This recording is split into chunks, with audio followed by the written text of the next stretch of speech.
And board, we do want to vote on the recognition of the executive assistant Tricia Greer Day. So may I have a motion for that? I move that we adopt the proclamation of appreciation in honor of Tricia Gear and establish April, let's see, what day was it? January 10th. January 10th, 2018. 2018 as Tricia Greer Day. All right. I second. Very good. All in favor? Aye. Aye. Excellent. So it is. And so it is. And now it's the consent agenda. There is an item that I would like to pull. It's item number 3, only to have a very brief explanation of, since it does say emergency purchase, I think it's helpful for transparency purposes and to let the public know the kind of emergencies that we face. So I'd like to pull that one. Is there any other one that would want to be pulled? Madam President? Yes. I'd like to pull item number 1, the February 1st, 2012 executive session minutes. Yes. Very good. So we'll pull that one as well. So then I'm looking for a motion. Well, I move to approve items 2, 4, and 5 of the consent agenda. Oh, I'm sorry. yes, okay. 2, 4, and 5 of the consent agenda. Second? All in favor? Aye. Aye. That's unanimous. And now we'll go to the items that have been pulled. We'll go to number 1 first. Mr. Ernster, you wanted that pulled? Yes, thank you. I read I guess, Chief Kazin, as I understand it, the reason that this is on the agenda is that it was not formally approved by the previous board when this meeting took place, the executive session? That's my understanding is Tricia was going through all of her documents and trying to clean everything up in preparation for her retirement. She realized that those minutes had never been approved. In fact, they had never even been transcribed. And Tricia, do you want to share anything more on that specific, or want me to keep rolling? Microphone. Microphone? Oh, yeah, I know she does. I'm asking if she... I could say, at the time, the board did not want the clerical staff from SFD to be in attendance at the interviews of the fire chief candidates. And they did have an attorney there, and I think it must have been him that recorded the interviews. And he actually kept the tape for a long time before finally I did request that it be returned to the agency, which was the proper thing to do by law. So that is all. It just hadn't been transcribed. Chief, what was the dates on the meeting, so we can have it on? February 1st, 2012. Okay. Well, in reading them, first of all, I thought it was really interesting information, and the interviews, the questions that were asked, the responses by both candidates that were interviewed that day, and I'm just looking through this information. I don't see anything in this information. I don't even know if this is possible, but it seems like it's really good information for the public to see. And I'm just curious, we don't have an attorney here today, but can this information be made public? Board Member Ernster, that is a potential that it could be made. Any executive session meetings could be made public with the approval of all the board members, and I believe that's all the board members in total, not just the ones that are present. So if that was something that you were inclined to do, you would need to probably take action for that at a later board date meeting when all 5 members were present and could have a voice or an opinion on making that public. And I believe it may have to be unanimous at that as well. So we could approve the minutes today and then table till the next meeting to see if the board wants to actually make them public. If you would like to do that, we could add that to the agenda for next month if directed to do so, and have that discussion at the next month's meeting if you'd like. Or, but you can't take a vote to the public. I agree that the information in those minutes will be very helpful to the public. And if the chief is in agreement, because it was his interview, then I'm all in favor of that. I have nothing to hide. Transparent is my middle name. Right. Madam Chair, I have one question. One of the members that was on that interview board is still on our Yes. board today and is not here, Ty. Yes. And I think it would be important that if we make any motion to approve or to have them made public, that Ty should be here and to give his input at the same time. And I would recommend to you that if we do anything at all, that we would probably table this until next agenda while he's here and the whole board's here. Well, Member Soto, I think that you're bringing up a very important point, because when we approve minutes, we need to first read them. And so without Ty being able to read something that he is in, I think it might be wise to table this to the next meeting and have both the approval and perhaps a discussion on making them public then at that meeting. We will add that to the agenda for next month as an agenda item. Yes. And we will put a possible action consideration for making minutes public. Right. Chief Kazian, has legal counsel been consulted on whether or not we can actually do this, if we can actually? I believe you can do this from my understanding of district law and things like that. And so it is, I believe, possible, yes. And another concern, was that there's two people that were being interviewed. Besides yourself, Chief, there was another person. If the minutes were made public, that person would also, his interview would be made public. And I believe that also falls completely into your purview, not mine or anyone else's at that point, based upon what is my understanding. But again, we can have that discussion next month and have the legal counsel will be here and can ask those specific questions of legal counsel. But tabling the item is, and without Mr. Montgomery being here and been in the meeting especially, I think that might be, there's no pressing issue to make this public. It's been almost 6 years already, so That's right. one more month isn't going to hurt anything. Okay, so do I have a motion then to table this item for our next? And direct staff to put on the agenda for And next direct staff to put it on the agenda. And the item is the February 1st, 2012 executive session minutes. I move that we table item C1, the approval of the February 1st, 2012 executive session minutes until the next meeting. And also, I would include in that motion a request that we have an item on that agenda to vote on making the minutes public. Very good. And staff be directed for both. And I'll second that. Any more discussion? All in favor? Aye. Very good. And now for the other item pulled out of the consent agenda, the purchase order 01601 in the amount of $17,094.07 to Rush Truck Center of Arizona to refurbish fire engine, and it was an emergency purchase. Madam Chairman and board members, the vehicle we're speaking to is the old engine 531. And when it went through pup test and some other test, if you will, it was found that a minimum of one cylinder was failing. And so the mechanic took it up to the heavy truck repair site up in Flagstaff, which we have an account with. They did a tear down and found that a cylinder did in fact fail, and that they could replace the components for that one cylinder, but understanding that the other 5 cylinders suffered the same wear and took in the same air and particulates, that it would just be a matter of time before another cylinder failed. So, based upon the mechanic's recommendation, our mechanic, I asked Chief Kazian for authorization utilizing the purchasing policy of the fire district to authorize up to $25,000 of emergency repair needs for the motor to get the vehicle repaired.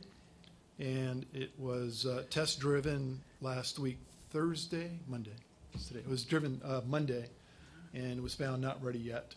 So we should have it back sometime this week. but it'll be ready to go, come back to us and go back into service after we pump test it. Chief, if I may, Chief, the impact of this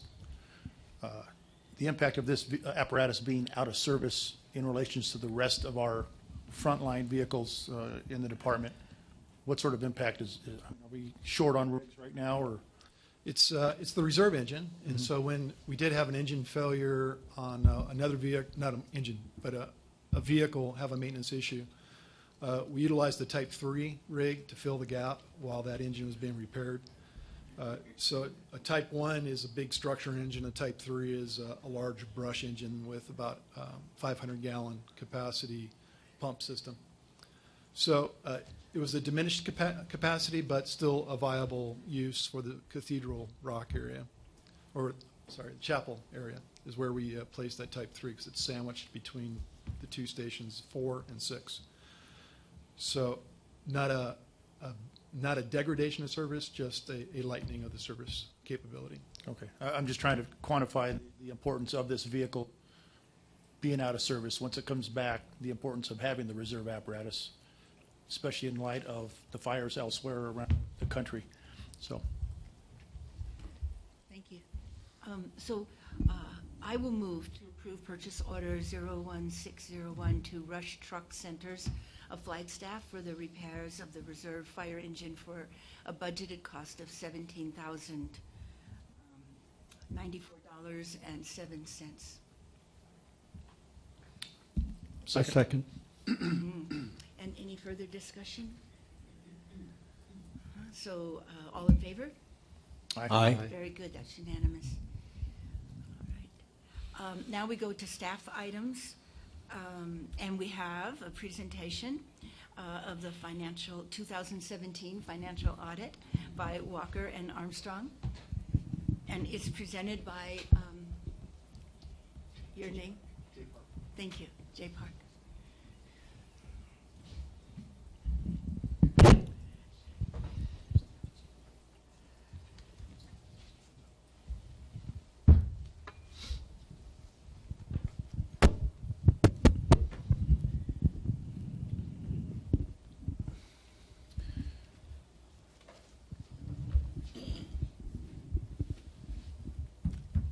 Okay. Thank you, Chair. Good evening, members of the board. My name is Jay Park.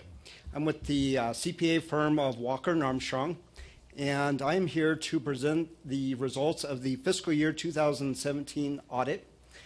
And what I'm going to do is there's 3 documents that are issued as part of our audit. And what we've done is we've summarized the results of those 3 documents in one PowerPoint presentation.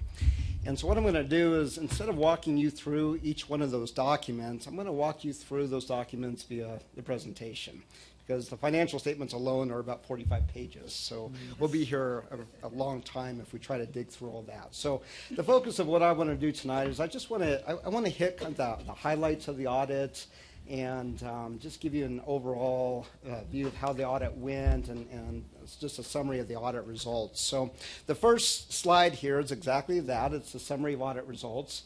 And I'm going to start off with the item number 1 there, which is really the most critical aspect of the audit, which is you hire an independent audit firm to express an opinion on your financial statements. So the financial statements are the responsibility of management.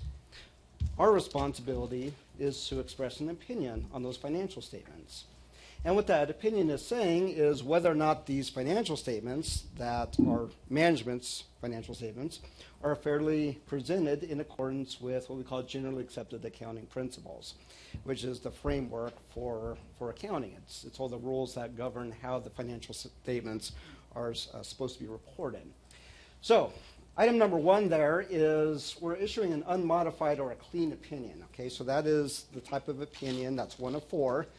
And that's the best type of opinion that the district you can get. Sometimes there's something called an adverse opinion, which is where the auditors say there's problem in these financial statements and we're going to let the whole world know. or there's a disclaimer in the financial statements which says we just can't render an opinion, or there's something called a modified, where there's something about those financial statements that we want to bring to the board and the public's attention. But in this case, based on our work, based on our audit, we have rendered an unqualified or a clean opinion. So that is one of the most critical areas of the audit. So moving on, I want to talk about some of the highlights of the audit. Just in general, I'd like to talk about how the audit went and just give the board a view of, did we have a lot of problems during our audit? Did we run into a lot of roadblocks? And just overall, the audit went very well this year. And I can say that because it's December, and usually we're presenting in January. And so we are about a month earlier than usual. And so, just in general, that reflects well on the district in terms of timeliness of financial reporting. So that's a positive. Other things, in prior year, we had a comment on the budgeting process just in terms of revisiting that, and we had some recommendations for improvement there, and we found that those improvements were made. So looking at the budget for fiscal year 17, we can definitely see those improvements there. Financial highlights, general fund revenues were greater than budget by $419,000, while expenditures were less than budget by $1.1 million. And so the district had a strong year in terms of what we call the fund basis financial reports, and I'm going to talk about that a little bit more later. Was one transaction in particular that really stood out this year. You're probably already aware of it. There's about an $849,000 excess contribution that's going to be paid out subsequent to year end, and you're going to get credits against that amount during the fiscal year 18. So, but the way the accounting rules work, we have to bring that back into fiscal year 17 and actually record that as a liability. And the reason I'm pointing that out is because when you look at your financial statements, you're going to see a pretty large decrease in your net assets, and that's one of the big components that's contributing to that decrease. So. Key financial performance measures, net position did go down, okay, and I'm going to talk about that a bit more. It went from $5.1 million in 2016 to $1.5 million at the end of 17, okay. But there's different ways of looking at accounting information, and there's two different perspectives. We have what's called the long-term perspective, and then we have what's called the current resource perspective. So if we look at what we call the current resource perspective, I'm going to talk about this a little bit more, but if we look at your fund balances, you actually had an increase in fund balance during the year. So your net position decreased, but your fund balances increased. And the reason that happened is primarily because of pension-related calculations and adjustments. Okay, so on one hand, the district did well. On the other hand, it looks like the district didn't do as well. And there's a reason for that, and that's primarily pension-related. It's $849,000, and then it's just an increase in the net pension obligation of over $7 million during the year. Okay, there was an increase of cash investments of just under $1 million. So from a liquidity standpoint, the district is very strong. Okay, you have over $5 million of cash investments with the county treasurer's pool, so that's good. The last item there, item number 4, internal control matters. We spend a lot of time on internal controls. That's a really big component of our job, which is to look at your various processes. We look at the cash receipt cycle. We look at the cash disbursement cycle for accounts payable and payroll. Okay, so we spend a lot of time making sure that there's the appropriate level of checks and balances in place and what we call segregation of duties. And it's a really big issue because if you don't have the proper checks and balances in place, then something could go wrong, and you can have situations where there's potentially even theft. And so that's an area that we spend a lot of time on. But as well as financial reporting. When we come out and do the audit, one of the things that's important is that we don't have a lot of audit adjustments that are really big, because what that means is the information that the board is getting during the year isn't 100% accurate. So if we come along and do the audit, let's say in November or October or November, and we have all these audit adjustments, and it raises a concern about the accuracy of the information during the fiscal year. So this year, we don't have any internal control findings. And that's, I want to say something about that. That's this year. We only look at this year. We've had internal control findings in the past. Sometimes we've had significant deficiencies. Sometimes we've had material weaknesses. Sometimes we have something called advisory comments, which are areas for improvement. Okay, so we might find something in the accounting records and we say, you know what, it's not a really big deal, but just something to kind of tighten up on. And so we certainly go through that with management. So just in general, from an internal control perspective, we don't have any findings, so that's a positive for the organization. But that's this year. We look at 1 year at a time, okay? And we don't look at all transactions. When we do an audit, we do a lot of sampling, so we're not going through your records 100% looking at everything, but just overall positive results for the fire district, okay? And, if there is something that's a problem, under our standards, we're your independent auditors. We have an ethical obligation to report that. There's no questions about that, okay? All right. Any questions so far? It's all good news. I have a question. Yes, sir. The PSPRS refund of $849,000, that's not something that's just typical for our own district. This is something that's happened Okay. throughout the state of Arizona, and I'd like for that to be Yes, sir. clarified. This is applicable to any government participating in PSPRS. So that includes counties, because we audit counties too, and so we're seeing the exact same thing on our county audits. Fire districts, with a lot of fire districts, same thing. Anybody participating, cities, towns, they all have that type of transaction. And so it was very unique this year, and so the Auditor General provided guidance on how to account for that, so we worked with the Auditor General, and of course the in-house accountants, James Vincent Group, on how to record this, since it's a very, very unique transaction. Thank you.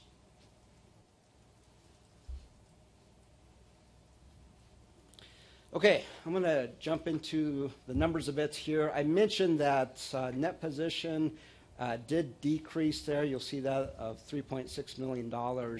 So what this is a snapshot of is it is basically the overall net worth of the fire district, okay? So another way of looking at this is the net worth, otherwise known as net position, is $1.5 million, all right? And so we have assets, which is comprised of cash and investments, and from that standpoint, the district is strong from a liquidity standpoint, so you're strong there. You have a lot of capital assets, fire districts usually do. You have your stations, you have your apparatus, you have your ambulances, vehicles, all that. So typically, fire districts are capital intensive, so that's in that top line there of $26.4 million. Current liabilities, just under $1.7 million. Not bad, that's just from a liquidity standpoint. You have strong liquidity, which means you don't have a lot of current commitments to vendors. You don't have a lot of current obligations. You do have quite a bit in terms of non-current liabilities. You'll see that at $22.7 million. But what's interesting about that is the majority of that is pension related. So you have capital leases about $1.7 million. You have accrued vacation of about $1.5 million. So what that means is everything else, as part of that number, is pension related. And pensions are very long term, okay? So those balances, that net pension obligation, is going to fluctuate over time just depending on how the plans do, okay? So that's the financial position summary there. Now let's go over here. This is a chart that just shows the composition. Again, I mentioned earlier you have a lot in terms of capital assets, but also in terms of liquidity, you're at $4.8 million in cash investments. And so there's just under $500,000 that's in a bank account, and the rest of that is primarily with the Yavapai County Treasurer's pool. Liabilities, again, I mentioned that a big component of that is your net pension liability. You'll see right there, $19 million. And that's actually up $7 million from prior year. So it's something that can fluctuate quite a bit as actuaries change their estimates and just depending on market conditions. Hey, Jay. Madam Chairman. Yes. Jay, can you discuss a little bit about the GASB requirements for reporting the pension liabilities, the way we're doing it today? The way you're doing it now? Yeah. So this is something that is still somewhat of a new requirement back in prior years. So this became effective in 2016. Prior to that, governments did not record the pension liabilities on your books. They weren't part of the audit at all. In fact, they weren't even really disclosed the way they are now. So it was a lot more difficult back then to really see what that future obligation was. So what we did is, starting in 16, we brought those on the books, and now those are staying on the books. And so there's a lot of disclosures. If you look at the financial statements, there's probably about 20 pages of disclosures just on all the different estimates involved in coming up with this dollar amount. It's a fairly complicated process. The way it's determined is by, you have outside actuaries that come in and they do this. This is what they do for a living, which is they're just trying to figure out what that estimated liability is. So other liabilities, we have compensated absences, capital lease, and of course this one, which is that PSPRS. And so again, the majority of it is net pension liability. And again, this is something that affects all governments. This is something that affects counties and cities and towns and fire districts, everybody. If you're participating in what we call a defined benefit plan, then you're going to have this issue. So not unique to this fire district at all. Revenues, just overall, not a whole lot of changes there. Pretty consistent with prior year. Tax revenue went up. Charges for services, there was a decrease there, and a lot of that's because of the wildland revenues went down. Okay, now I want to point out something about this chart, because you have to, this is going to take some explanation. What this is doing is it's comparing different types of expenses. And it's probably not a surprise that the majority of the fire district's expenses is tied up with salaries and related. And what this chart is showing is that it looks like that went up quite a bit, didn't it? So the blue is 2017, red is 2016. So what you can see here is everything's staying pretty consistent just in terms of operating expenses. We have this PSPRS refund. We didn't have that in 16, so that shows up there. And then when we get to salaries and related, that goes up. So here's what it looks like. And again, it's just showing the same thing in a slightly different way. Salaries and related went up by just over $4 million. The reason for that is primarily pension, okay?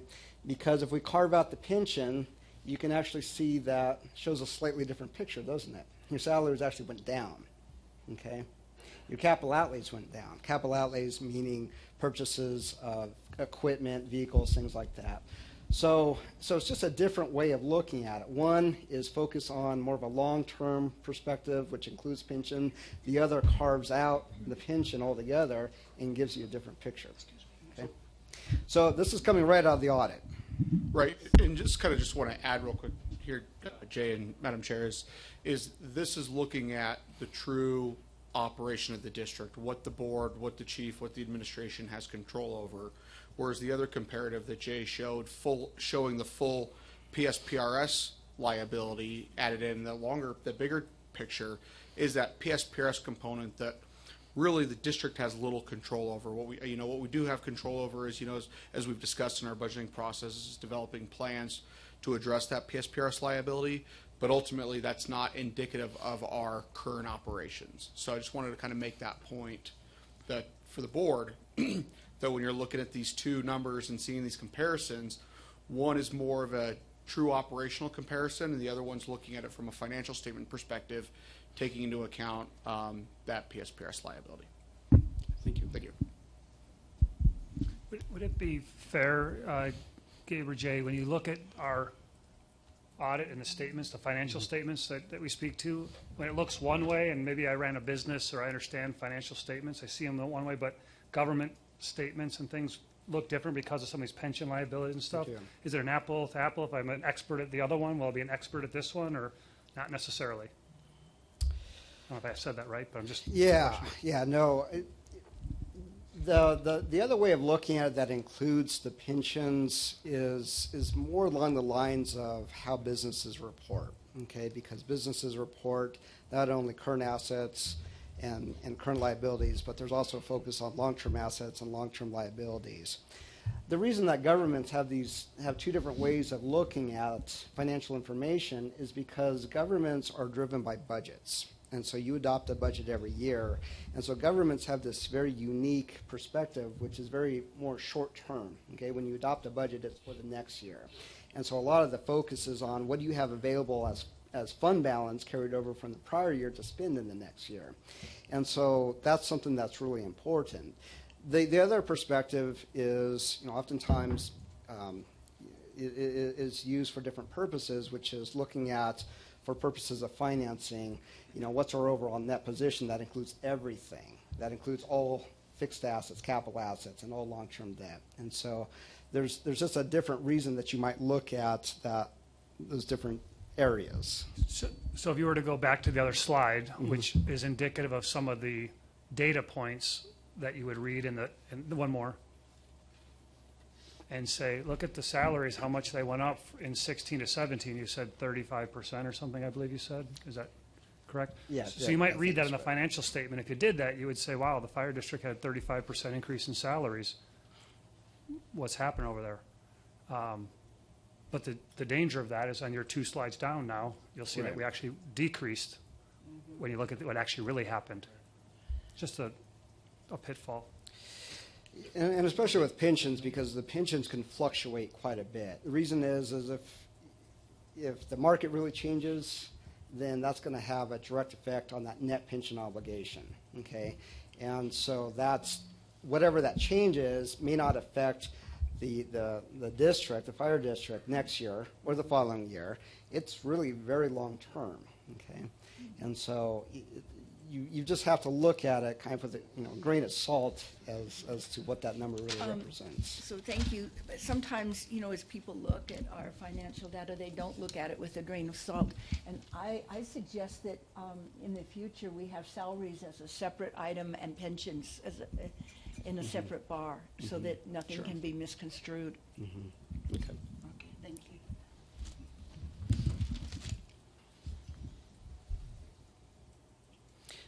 Okay, so what this is this is a table of same information, pension removed, okay?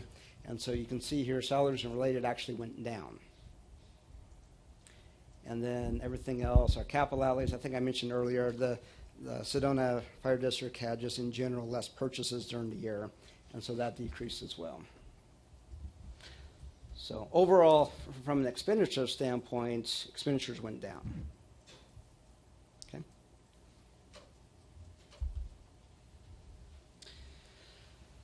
Okay, any questions on the financial information before I move on?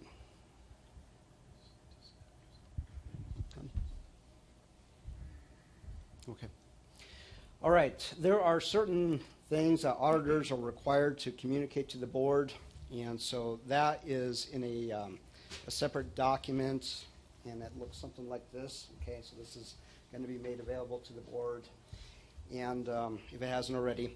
But what we're required to report to you are just certain things about, one of them is accounting policies. Management adopts certain accounting policies, and there's some judgment involved there, and so those are included in the notes to the financial statements. Accounting estimates is a really big one, because as we're talking about pension in particular, we say there that it's a significant estimate. The reason for that is because what can happen when you have estimates is those estimates can change. Therefore, the numbers can change. And those changes in estimates may not have very much effect on your overall cash flows at all. Okay, so it just depends. As I mentioned, actuaries are very involved in terms of determining the pension obligation. Huge estimates involved in that. A lot of it's just an estimate based on a lot of different factors that may or may not occur. Okay, so we're pointing that out. It's just important for the board to know that. Difficulties encountered in performing the audit.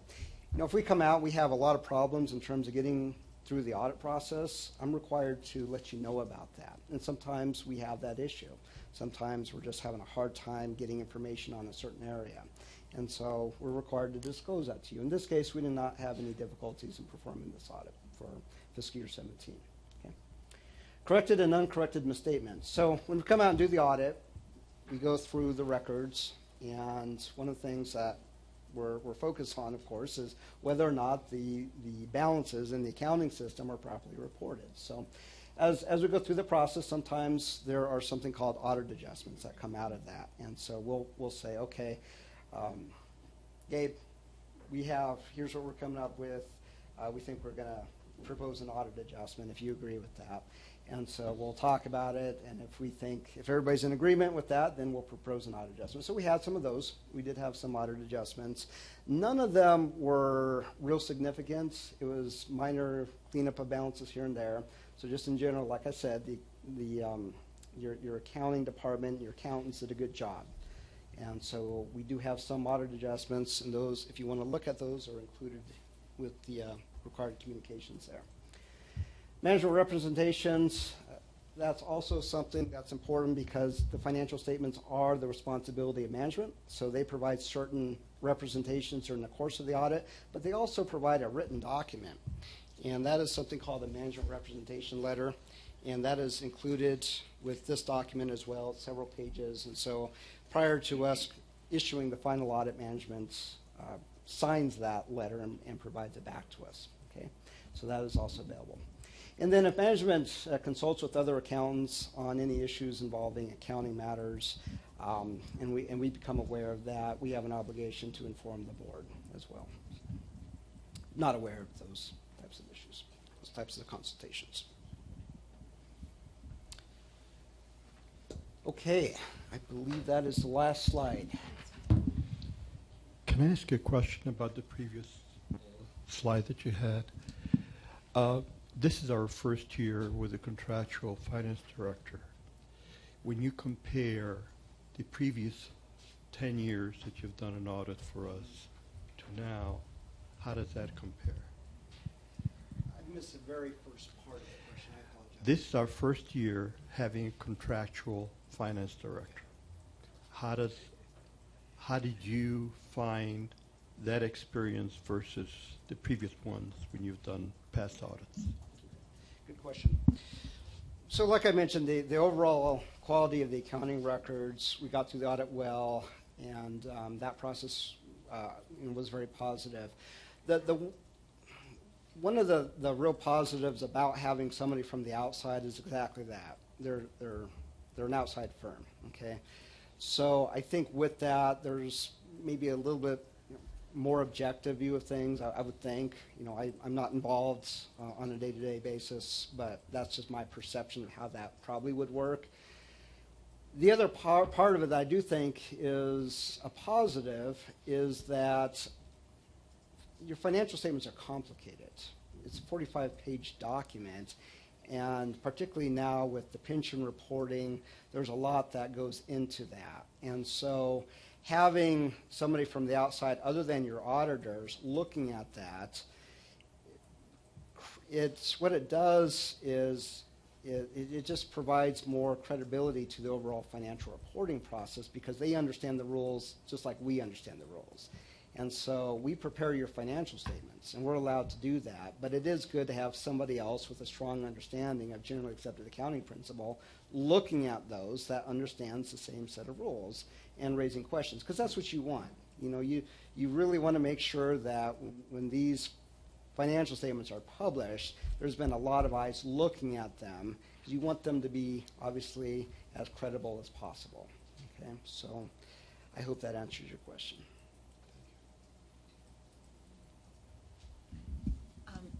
Well, it's just very heartening to receive such a good report in terms of having a clean opinion, no internal control factors, and no difficulties with performing it. So we really appreciate as a board and institution hearing that very much. And thank you for all the time you've put in. And also want to congratulate Gabe for being a big piece of this report coming out so well, and also the staff assistants in the office. That's important. It's a team. So Yeah. It is. Any other questions? I have a question. You also do audits for other fire districts Yes, sir. and other, you said counties? Yes, sir. Well, this may be a difficult question to answer, but overall, how does our district compare in terms of our financial management to other districts that you've audited? Over the years, it has definitely improved. We first started the audit back in 2010, and what we've seen since then is just overall improvement. We've had rough years, to be honest with you. Sometimes I remember when there was the system implementation with Tyler, and I remember that being kind of a rough audit. And just kind of getting that all worked out whenever you have a system conversion like that, those can be very challenging. And so, and that can happen. And it's not unique to this organization. We see that with a lot of different clients. I would say, though, just to answer your question as to where we stand right now, where the district stands, like I mentioned, we got done with the audit sooner, and overall, it just went very well. And it can really change. We have county audits that, I remember many years ago, we used to issue this very large county by the end of December. And more recently, it takes us about 18 months to get through that audit process. It's just really slowed down. And so a lot of it is just really dependent on, just the finance department and the team that's in place, as well as just, overall, just internal controls, tone at the top. There's a lot of variables to this. And so I've seen a lot of improvement over the years. This was a good year. I hope it's the same next year. I can't guarantee that, obviously. But just in terms of other districts, this audit's gone well. Hey, thank you. I do have a quick question. Again, gut feeling based on what you reviewed, based on the principles and new strategies that we have with Gabe and his firm. Would you say that the chief's budgetary methods and accountability are standard, above standard? Or are we looking that when the community reviews this as a public document that they can feel that the chief is doing a good job? He's got his house in order. So in terms of the budgetary process, that's not something that we get very involved in terms of how budgets are established. That is something that's strictly a management decision. What we're really focused on is there anything really obvious about the budgetary process that maybe doesn't make a whole lot of sense, might lend management to do things with the budgets that may not be as transparent as it should be. And one of those areas, and we run into this with other governments, is something called contingency. Okay, so sometimes governments will have a line item in their budget called contingency. And the problem with that is contingency is something that is supposed to be used for contingent items, unexpected items, more emergencies. And so if we see a situation where a government is maybe taking something out of the contingency budget line item and allocating it to other line items so that they don't exceed the budget overall, it's that type of thing. But in terms of the budgetary process to how it's established, we don't get into that at all. What we're looking for is something that doesn't look right at all to us. Well, so then to clarify the question, then would based on what you look for in your audit, reflect anything less than positive, where the community could feel comfortable with how the district is being run as far as through your eyes in the audit? I did not see anything in the budget for FY17 that caused concern in terms of how it was presented. Thank you. Thank you. And I believe we'll need to vote and accept this. Yeah. So I move that we accept the financial audit by Walker and Armstrong for the fiscal year 2017. Second. Any further discussion? All in favor? Aye. Aye, that's unanimous. Thank you very much. Okay. Thank you, everybody. Have a great evening. It's good to see you. Stick around, I got some more meeting left, too. And did I catch that we have another person that For the next- wants to speak from the public? For the one coming up right now? Correct. Then we can have him speak now, yes. Oh, hang on, I know it's coming back up. I stole your mic. You got it? Okay. Mr. William Spring has requested to address the board regarding agenda item D2 and concerning the traffic.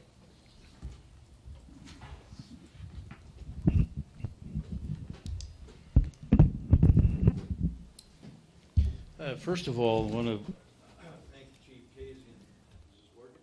Yes. Who was very responsive to some things I submitted to him and also submitted to Sedona City Councilman.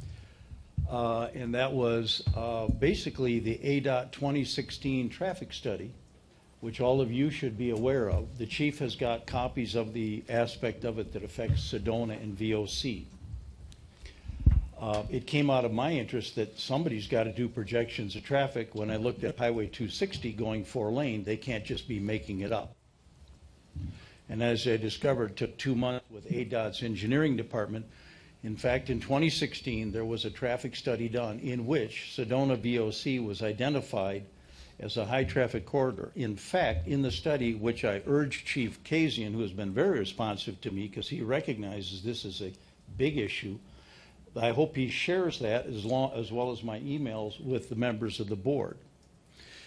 The highlights of the ADOT study done in 2016 before the local hotels were built, before the Sedona Rouge added 100 rooms and the Marriott added 120, was that of 6 categories of traffic congestion, we're in one of the highest traffic corridors. Everything here is level 5 and 6. Level 5 is at maximum capacity traffic. Level 6 is beyond maximum capacity traffic today. So I read through the studies, which 6 pages are excerpted to him. If you have the curiosity, you can get it emailed from him along with my comments. The first thing that hit me was the average traffic on 89A now out here exceeds the average daily traffic on the freeway between Phoenix and Flagstaff, I-17. Over 24,000 cars a day average, which masks afternoon and weekend traffic when you use averages, which Chris and I discussed. In fact, at Soldiers Pass intersection, the traffic is currently, and this is based on 2015 data, 28,000 cars a day average, well above the interstate. In fact, it's the most crowded intersection anywhere around here. VOC 179 the same. And I note in the comments Chris put together here, the lady Marcy Ellis that I mentioned up in the canyon actually took 39 minutes longer than I said to get down from the station up there. She thought she had a heart attack, down to the medical center on a 3 o'clock afternoon. I don't know if that was a weekday or weekend. 40 minutes is descriptive of what's happening here. The most alarming part of the study, and you really need to read it, is the projections. First I've ever seen. We just tossed $250,000 out in Sedona for a Kimley Horn study of traffic telling us we got a lot of traffic.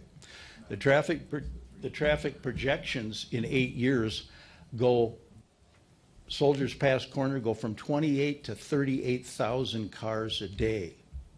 It's already at maximum level 6. That corner, by the way, is now subject to a 126 unit hotel proposal, along with a restaurant, along with condos and additional retail, along with a 90 unit addition to the Marriott up the road here. I'm a hotel developer. American Hospitality Association will tell you the average trips per hotel room are about 8. When you do the math on those 2 new structures, that's Mr. another Spring, 1,700 cars a day. I'm just going to Sure. give you a tip here that Sure. is generally a 3 minutes or allowed. Well, I'm and I'd love about- to give you a couple more, but I'm about at the end of it, and that is that I believe one of the things we need to do is afternoons, weekend afternoons, traffic response, and I think you're going to look at that.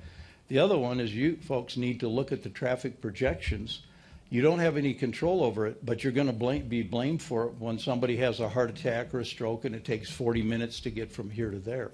It's really something you need to look at in terms of your interactions with the communities that you serve. Thank you very much. So, Chief, you have a presentation? I do. Mr. Spring spoke at the last month's board meeting during the call to the public. We talked about some of the concerns that he brought forward. We had many emails. I believe I apprised you of, I think, all of them, as well as the attachments in which he just referenced. I certainly appreciate Mr. Spring's interest in the fire district and the response of our organization to the emergencies in our community. And we certainly are in tune to those concerns, as I believe you are all quite aware of that as well. I think every month we have a discussion about response times in the fire chief's report, and are constantly working at that. So I wanted to address Mr. Spring's concerns that he spoke to at the last board meeting, and the comments that he's made in emails or phone calls, and that the traffic concern really should be the highest priority for Sedona Fire District going forward. And while traffic concerns are in the paper every day, there are traffic concerns that are a high priority for everybody in our community frequently. The city just spent $250,000 on traffic studies, and they've done. So we're at the table in those ways. We certainly appreciate and understand that getting fire trucks and ambulances to emergency scenes are a critical function of our operation. We currently work with all the people that are engaged in short and long-term solutions. City of Sedona, ADOT, and the Traffic Matters Group are the three primary groups that we speak to and work with. But at the end of the day, Sedona Fire District, has an interest, but not really a place at the table to really make the impacts because of our mission and our purpose. Correction to what you just said, Mr. Spring. Last month when you spoke, you said that a friend of yours was having a friend of yours, a friend of theirs was at a bridge game and heard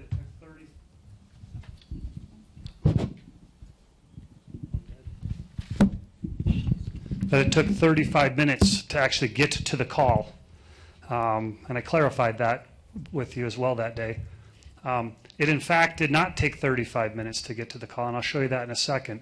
You worried about festivals. I think you talked about the Taco Festival, the Bike Festival, and the Film Festival, and on these weekends, and we talked a lot about how traffic was impacted during those times.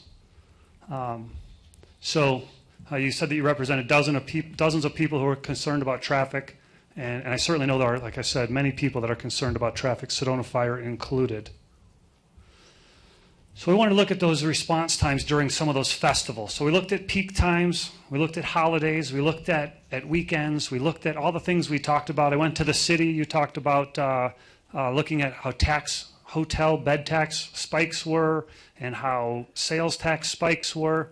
And unfortunately, the reporting part of that is done on a monthly basis, and even at that, it's not really an exact science. And so we can't say, hey, on this weekend or this 6 days, they had a huge spike, we had a big festival or whatever. It's done in an aggregate by month. So we weren't able to get the specific data points that we talked about trying to get, but I really tried hard to do that.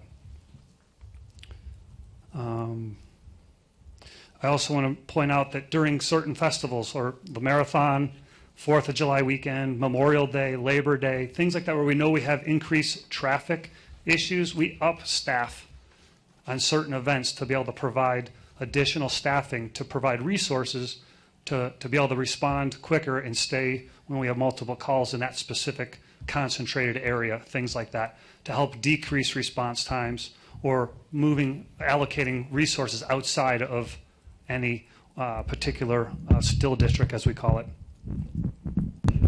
That's the bed tax and sales tax I talked about. And then the ADOT traffic projections in which you just spoke to, Mr. Spring.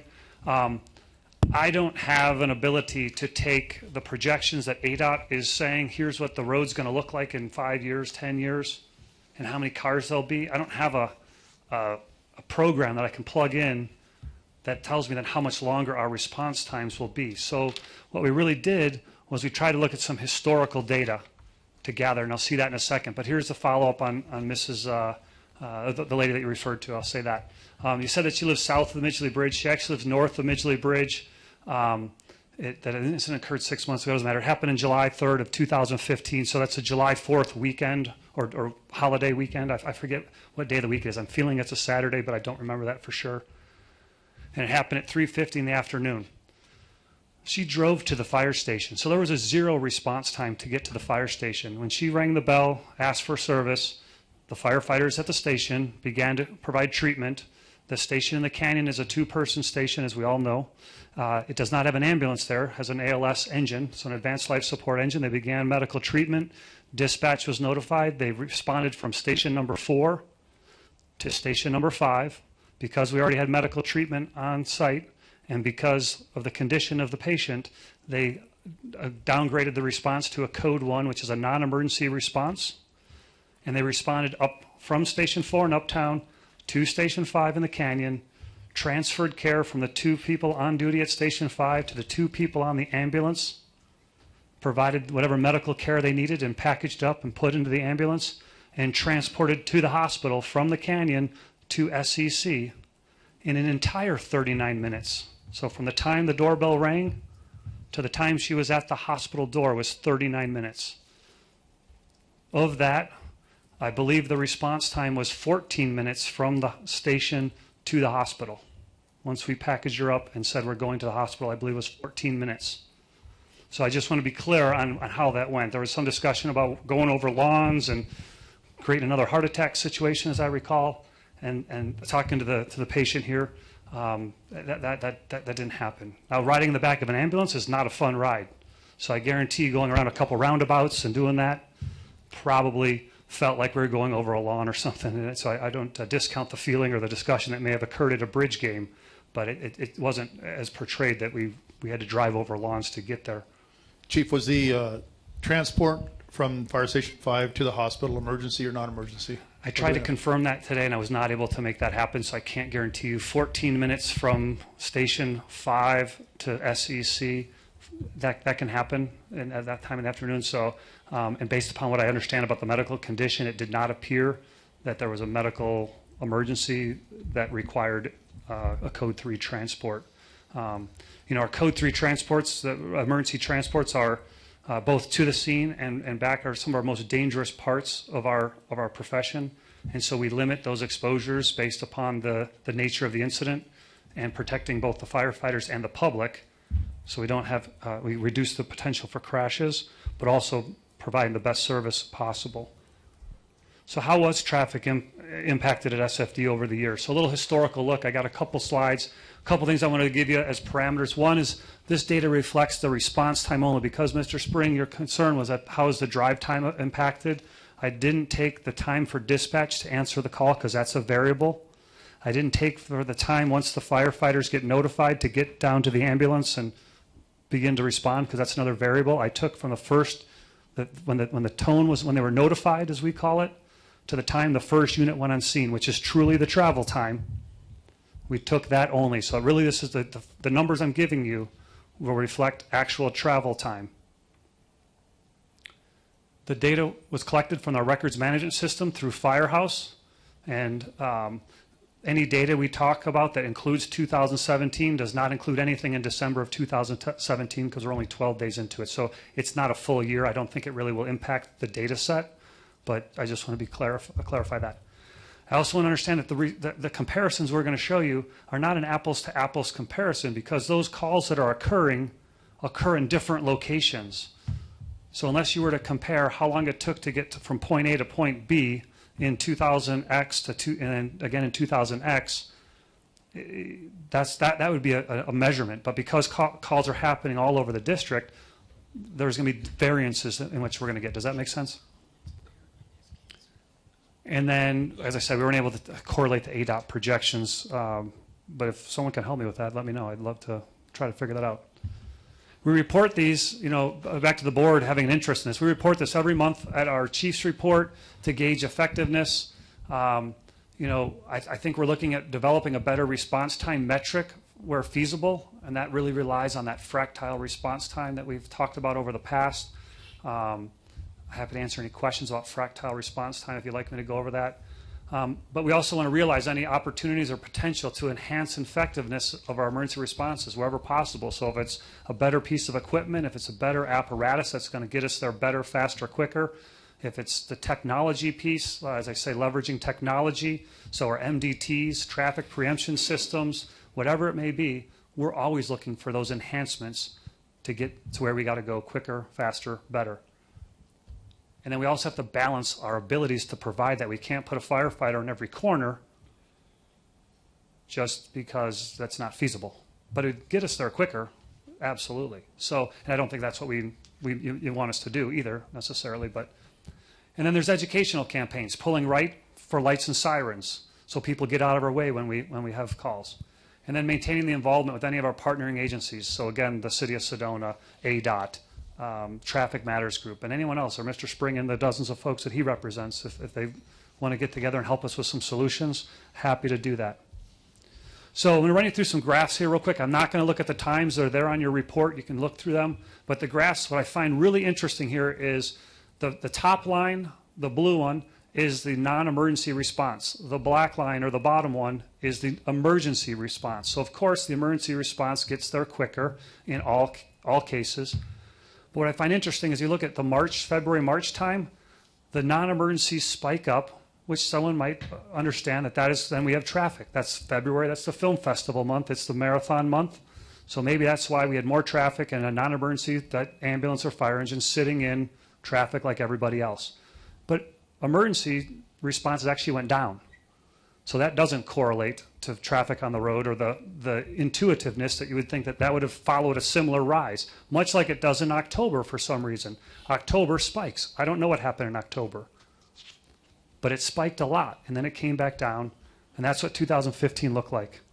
2016, nothing happened in October. I don't know why. It doesn't look anything like the same. I don't know why, again, in February, we dropped our response time while we were in emergency, while we increased our non-emergency. Same thing with the non-emergency in June.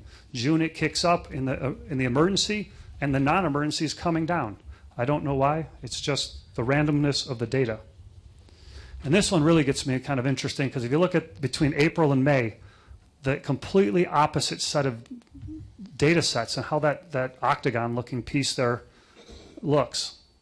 But then the data in October, it actually drops considerably. In 2017, we're in 15. Remember, it spiked the other way?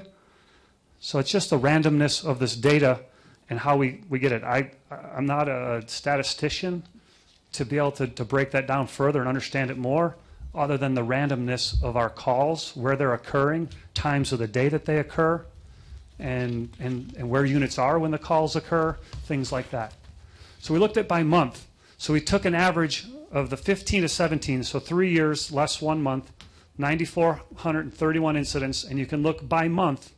Well, there's looks to be a slight incline going left to right there as it goes towards the winter months a little bit.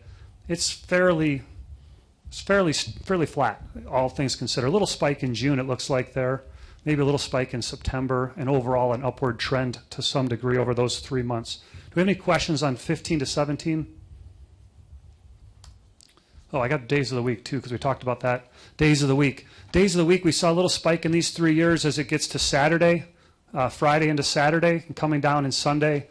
Non-emergencies, for some reason, actually have a spike on Thursdays for some reason, not in the emergency response. But looking at Tuesdays, we have a spike in the emergency response, but not in the non-emergency. Average time by year for emergency calls, again, 4,700 incidents, fairly flat when you look at a whole year. And we talked about weekend versus weekday, and I think, Mr. Spring, we talked about including Thursday in our group, so we did. I think that's what we said, but the data set doesn't change much. We did it both ways, but in concert with your email, I included it. Those 3 lines, the first half of that line is from Monday, Tuesday, Wednesday, going to Thursday, Friday, Saturday, Sunday. You see there is a slight incline in the emergency response going to the weekend. I see that. It's not significant, though. And then I look at an 8-year data, 2010 to 2017. Just looked at emergency calls, again, to keep the number of graphs to you and keep your eyes from going buggy. In 2010 to 2017, the average drive time for emergency calls from one to the other. John, you remember what the difference is there? Is it? In 2010, it was 4 minutes and 39 seconds. In 2014, I believe it dropped down to 4 minutes and 19 seconds. And then in 2017, it's back up to 4 minutes and 40 seconds. So a 1 second increase Over the 8 years. over the 8 years. Certainly see a dip in 2014. So for whatever reason, there is an incline from 14 going up. And watching this for a trend, if it continues up like that, is a concern we want to watch. The weekends, we took showed it in a different way this time. You absolutely see that over Friday to Sunday, response times go up. It's about 20 seconds difference. And so how we handle those 20 seconds, if you're the one that needs the emergency and you're not breathing, 20 seconds is a long time. This is an average for people. But it is what it is. How we can staff or do some things like we talked about. It's a little bit of randomness, and it's about a 20-second difference there. So that's that. By the month, you see that spike we talked about in the June, July, which is contrary to what I would have thought in that October timeframe, the April, May timeframe where it seemed to be busier.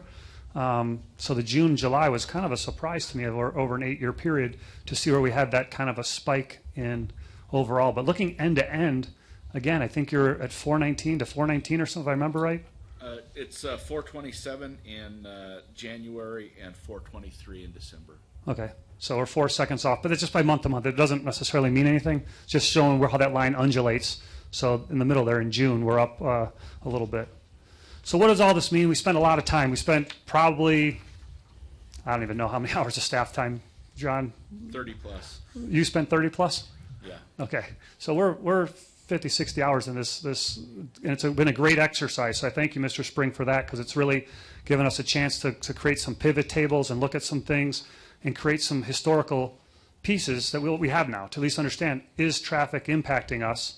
And I'll let you guys answer that question, but do we have the right stations in the right locations? Are we experiencing the things that we might anecdotally think?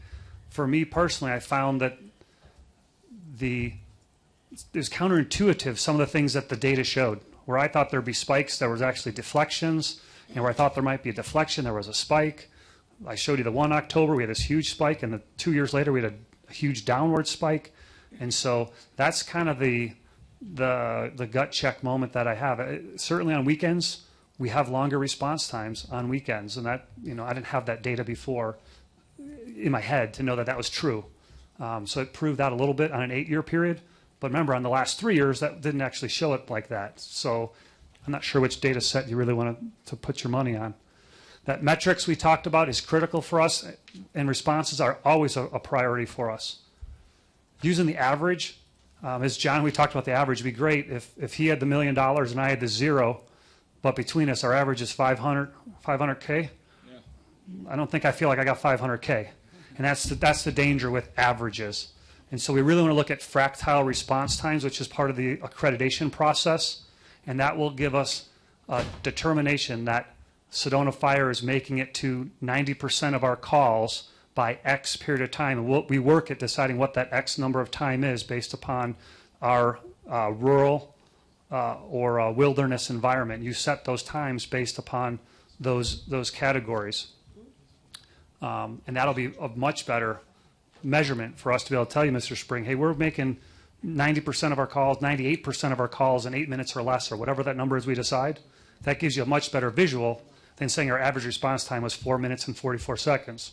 Because that means one went to 8 minutes and one got there in 2 minutes or whatever, right? So let me finish up and I'll see if the board would like to entertain a question or two. That's up to the board. We're going to look at alternate service model delivery. We're providing CIP for our folks right now. That's eliminating some of our needs for ambulance calls. That's reducing the risk on the road that puts units in service for more true emergencies, things like that. And there's other response models, low acuity vehicles. I remember talking with you about, putting somebody in a little smart car or a motorcycle and getting around town and, handling the less critical calls and things like that. Those are models that are out there, which could be or would be the right one for Sedona. It's an emerging process. And so we're always looking at that. We're at conferences, we're doing stuff, we're reading trade journals, we're trying things out and seeing what works and what the impacts are. I leave it, I think this is my last slide. Board, you've looked at a couple stats. If I miss some stats, I'm happy to develop more. I'm sorry, John's happy to make some more happen. So is traffic the number one issue facing Sedona as presented? I truly believe it's a priority, but there's many competing priorities Sedona Fire has, and traffic is just one of them. We have to have a multifaceted approach on how we deal with all of them. If traffic was an easy fix, things would be happening. If Sedona Fire had the ability to fix some of those, I bet some of those would be fixed. But where we're at right now is being a partner at the table, hearing, listening, paying attention. The hotels that Mr. Spring spoke to, and we have a responsibility to make sure they got a sprinkler system, a fire lane, adequate, fire things. But we don't have the ability to say, hey, don't build that again. Don't build another one. We don't need another one. That's not our mission or our ability or anything. And I could take you back to 2000 and X, whatever that was, 2000 something, when we tried as a fire district to put our nose in the traffic as they were reconfiguring 179. And we had numerous conversations about roundabouts and how they would impact our ability to respond quickly, and how the design of the road and we were at some point kindly told, thank you, but this is not part of your deal. Please step aside and let the people who make those decisions make those decisions. So we have been at the table trying to make sure we address traffic issues for decades or over a decade. We will continue to do that. You have my promise. You have my guarantee. I'll be watching it. We watch it every month. We'll continue to do that. I'm excited for our metric change to get into the fractile, seeing where we are and how we maintain that, and then why we're not maintaining it if we're not. Is it traffic? Is it station location? Is it equipment problems? Is it whatever? All part of the things we looked at as we talked about building reconstruction, redesign of all of our facilities as part of the last November election that we just got done talking about, and was maybe referred to that it had to do with response times. All of that did. So I'll turn over to the board chair if you'd like to have any questions of me, and then certainly Mr. Spring asked if he could have a question or two, and that's up to you, Madam Chair. Yes, well, yes, Mr. Spring, we can certainly entertain a question. I am looking at the clock and the length of our meeting still left to do. But you come up to before, oh, okay, yes. Obviously, Sedona is like 8:30 at night. It's a ghost town, and before on the highways, and before noon, there's not much. Most of what everybody relates to is probably from about noon to 6 or 7, Friday, Saturday, Sunday. Here is when the traffic really swells. So my question would be, of your fractiles, do you look at response times during those periods, or are you capable of looking, say, Thursday through Sunday, noon to 6 or noon to 7 at those periods? Jeff, can you nod your head? You're the one of you guys. Yes. Yeah, we certainly can.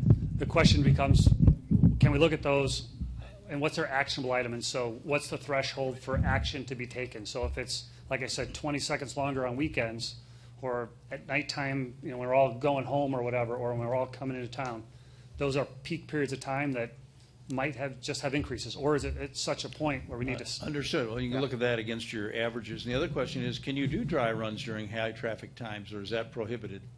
Yeah, we can't just turn the lights on and try to see how fast we can get somewhere. That's not allowed, or against the law. I mean, frowned upon and against the law. And we have a question. Is there any chance we can revisit using the bridge off of Verde Valley School Road so it could benefit the people living in the village? It's interesting you mentioned that, Board Member Konarski. We just had a fire in the village, I think it was, or I think not rescue here, but over the weekend or whatever. I think we had a fire over the weekend, or small something or another, and traffic when they were going out there realized how bad it was, so they actually used the bridge to come back and probably saved. The comment today at the staff or at a meeting we had was that it probably saved 20 minutes of our time getting units back in service. The bridge, we have an agreement to use the bridge in emergency purposes. The hard part is in the current configuration, if we are to be transporting a patient out that way, you have an unpaved road, You have a locked gate on both ends. You got to get out, unlock the gate, move the ambulance through, lock the gate, go through, get to the other end, open the gate, lock the gate. And there are times when our folks do use that on certain emergencies. Most of our calls now are heading out, emergency calls, ambulance calls, are heading out straight to Verde Valley Medical Center.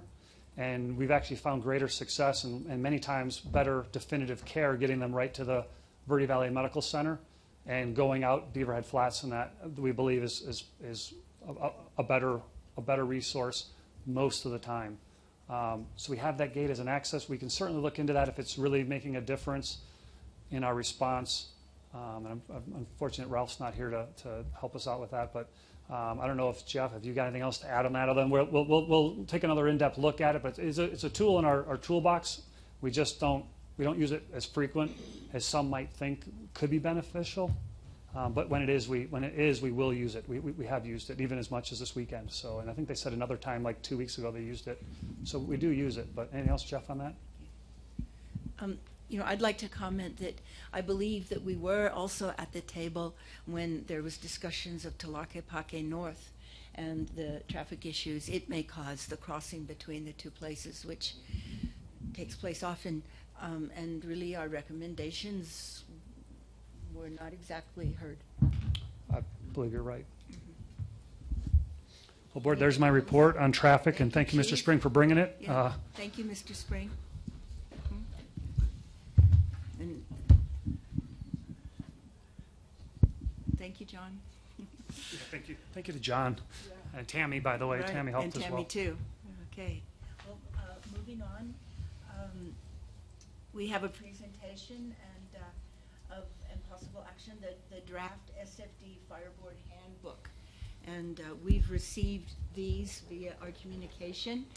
Tricia worked very hard to put this together. It's going to be an amazing asset to us board members and to new board members. Is there comments about it? Do you want me to say Yeah, anything? oh, yes, please, Tricia. Yes.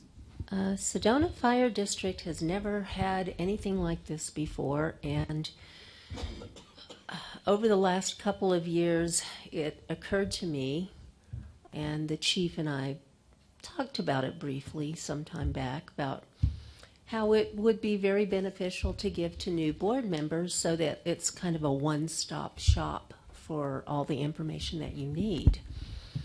And so when I had time over the years, I worked on it here and there.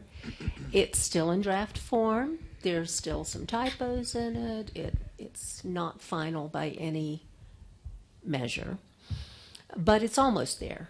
And my goal is to finish it before I leave. And we just wanted to present it to you tonight and see if you had any feedback to help make it even better. Thank you. Yes. I think it's a great idea. As the newest board member, I wish I had that originally. It would have made my life a little bit easier and prevented me from making some of the mistakes that were made on my part. Perhaps we can have a caveat. She can't leave it till it's done. Well, she'll be here on Saturday and Sunday. She has to. Then she's out of here on the we don't 10th. want Trust that. me. Actually, we're making her come back on the 11th. By the way, just based upon some workload needs, she said she'd come back on the 11th. So that just kind of happened the last couple days. So. And I phoned Tricia I just noticed one change, and I think Tricia you're already making, but I'd pointed out that very recently we've had a change in how the clerk is decided on the board. It's changed. It used to be automatic that whoever was the clerk also then became the chair of the PSPRS board, and that's been changed not by us, but state mandates statute. or by law. Thank you, by law. And so Tricia will change that part, and the way it currently is going to read is that the board chair will either be the chair of PSRS or designate, am I correct, Tricia? Designate. Yes, by board action. By board action, so it would mean a vote Yes. of who would be clerk. Very good. It's just fantastic. I agree. I wish I had it in the beginning, but new people will benefit from it, and all of us sitting here will benefit from it. And thank you for your hard work and for doing this before you leave. Yeah. Any other comments, questions? I don't think there's any motion at this point. Am I correct? Yeah. Yes. I do have a question. When will this come, will we have to formally approve this at some point in the future? I haven't had a chance to ask legal about that. So whether it's a good practice or it's just I don't know. I don't know if it's mandated to approve it by any means, but whether it's a good practice or it doesn't matter. It's just staff presented. We can get that information when we get a final version. It's coming to you guys. When do you expect to have the final version available? Well, before I leave on January 10th or 11th or Or 12? some time in that time period. I don't believe it needs formal approval. However, I would point out that there are sections of it that have been formally approved by the board, such as your board's rules of procedure and policies. But I think this is more of a staff undertaking, but as the chief said, we will consult legal on that. Very good. All right. Well, thank you again, Tricia. It's impressive. Plus the photo on the front I know, isn't with it the awesome? rainbow. It's very good. So moving on, item 4, under D, discussion possible action, the AT&T wireless lease Second Amendment generator addition. So, board, Jeff, do you want that, or do you want me to take it? The generator, I can do it if you're busy. The, Generator lease, AT&T generator lease. it's a, I can do it. So it's a, Yeah. so they're currently on site at Station 4. They provide cellular communications for the community. They pay the district funds for leasing space on the tower as well as on this building they have. And as a part of their contingency planning, they want to install a generator. And that's additional square footage on the site, and the Second Amendment encompasses that additional revenue for that additional square footage use. It's been approved by legal, and Bob Motes has been coordinating that based upon the square footage rates currently in place with other tenants. And it's 40 square feet? Yes, ma'am. Yeah. Where is that square feet taking place? Right next to their building. It's along it'd be the south fence line right next to their building. Station number 4, Okay, right. where all the Just- tower stuff is and the right. huts. Yeah. So There's- does it encroach upon any land that we might have thought of to use when rebuilding Station 4? That's negative. Very good. Yeah, it's all in that back footprint where all the communications equipment is, and so there's no impediment to any future development. Matter of fact, we were very clear on that was part of our delay, was the description of where this land, 40 square foot, was going to be. Part of the delay is why you're having an amendment, because we just approved this lease like 2 months ago in October, because we had some descriptor. We need to make sure we're very clear which this is where you're going to be, because we don't want to impede or have someone put something where it's not supposed to be and have a problem down the road. Very good. Any other discussion, comments? And so I'm looking for a motion.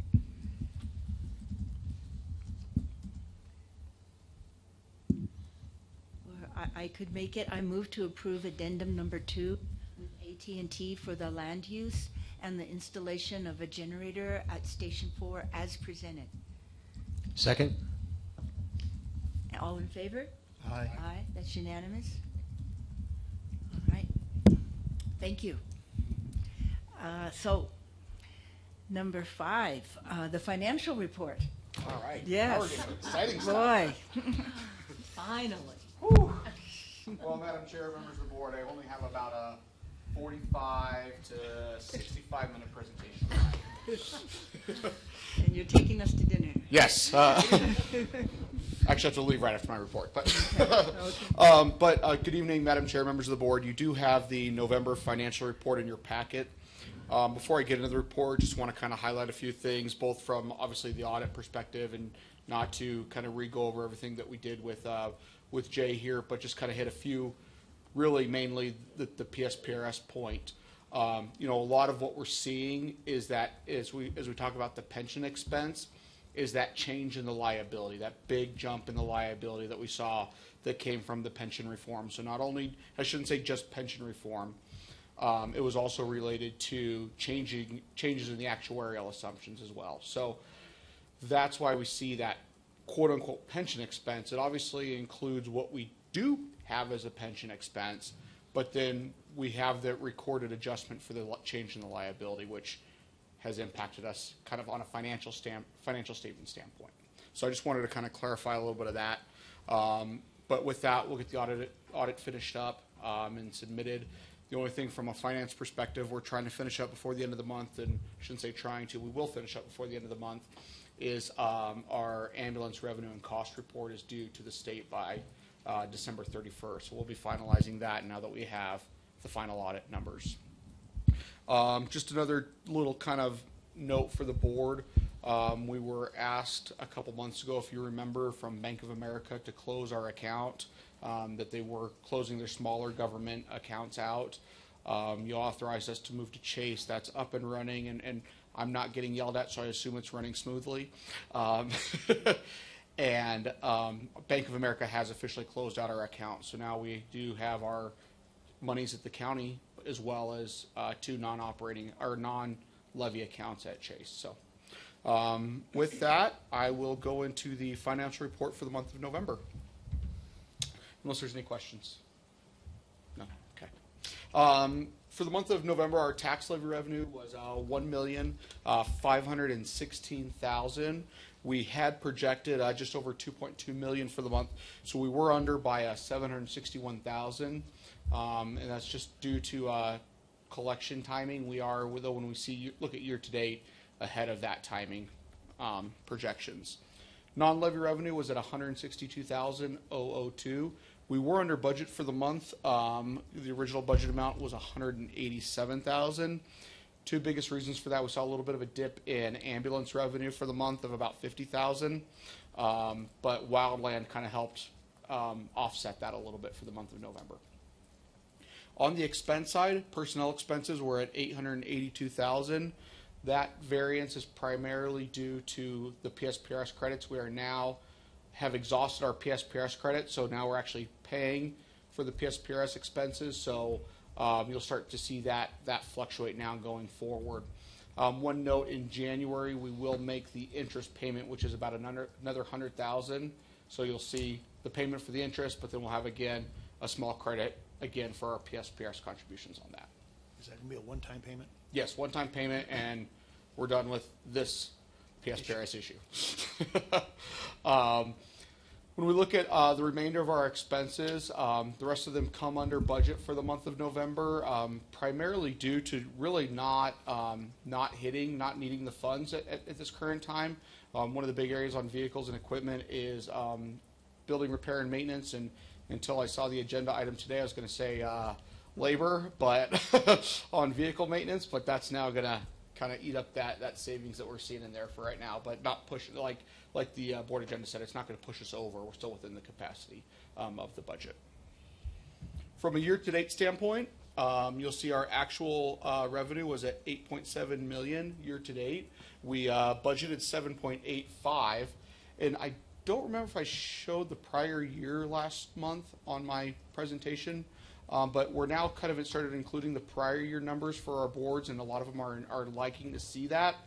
And one thing you can see is we base a lot of our projections off historical, and you can see last year we did $7.8 million, and we budgeted $7.8 million for this month. But we're actually ahead from a year-to-date perspective.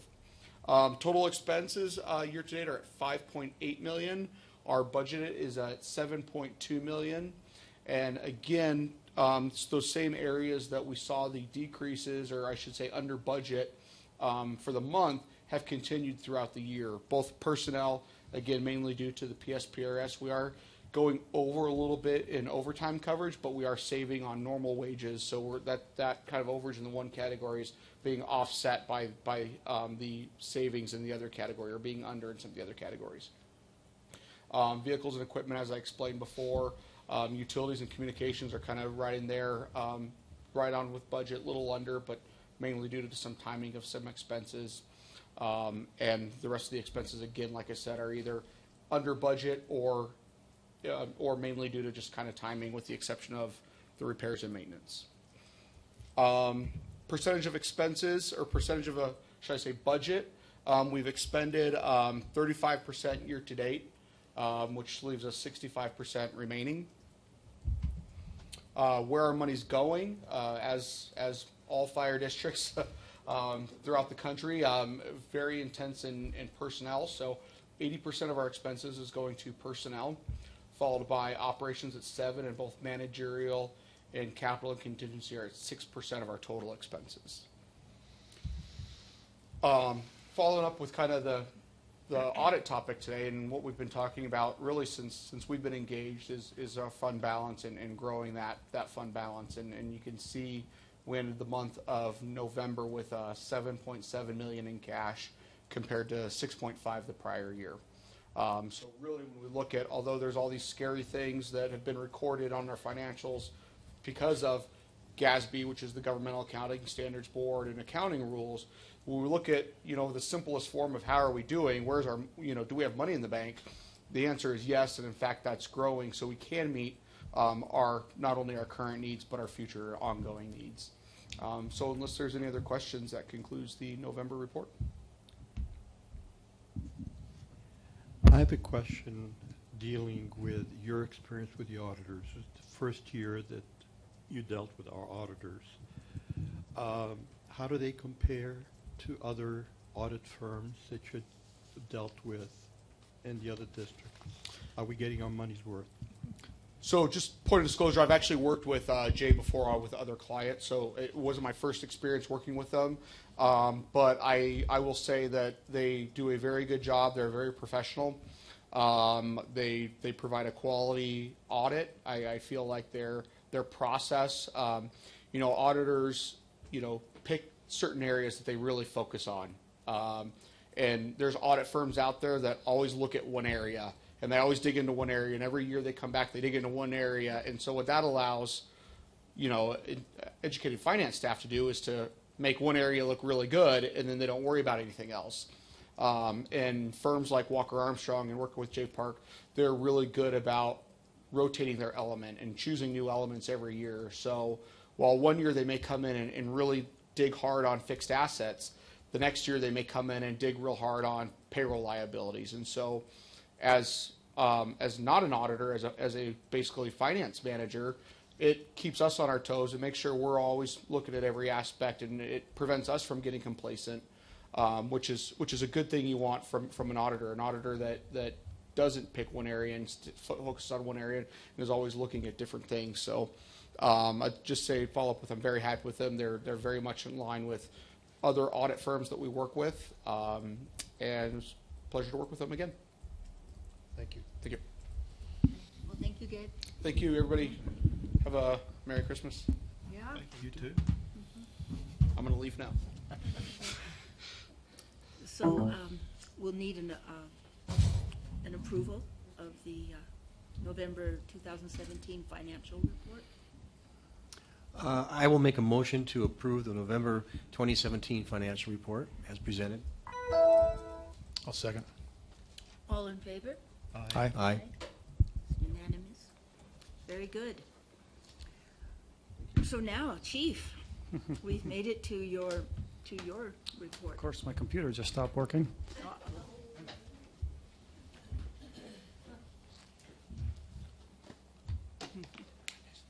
Thanks.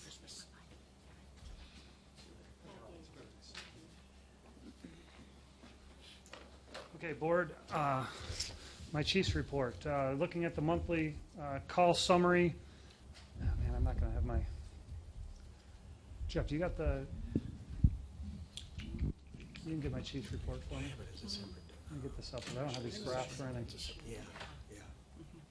I did upload that to Oh, it was there. I already looked at it. iPad, so Chief Chair should have today. Let's see if this one goes. No. Okay, well, I'll start talking about the incident call summary and then see if he can help me out. Throw me a lifeline. So looking at the calls year to date, you can see we're up was that 20, 16 calls? Looks like we're about 16 calls. Thank you very much, John. We're up 16 calls for the year. Going across the board, you can kind of see where we are, a little bit under EMS and rescue, up a little bit for fire. For the most part, just kind of chugging along in all the different areas. I don't see anything super out of whack. 100, a little bit up on the false alarm, false call, which of course something that we watch. And then our mutual aid calls are up a little bit as well. That's just indicative to our whole region just getting busier and busier. And so we're helping out, I think probably more so on the highway is where that's probably happening in the Montezuma Rimrock area.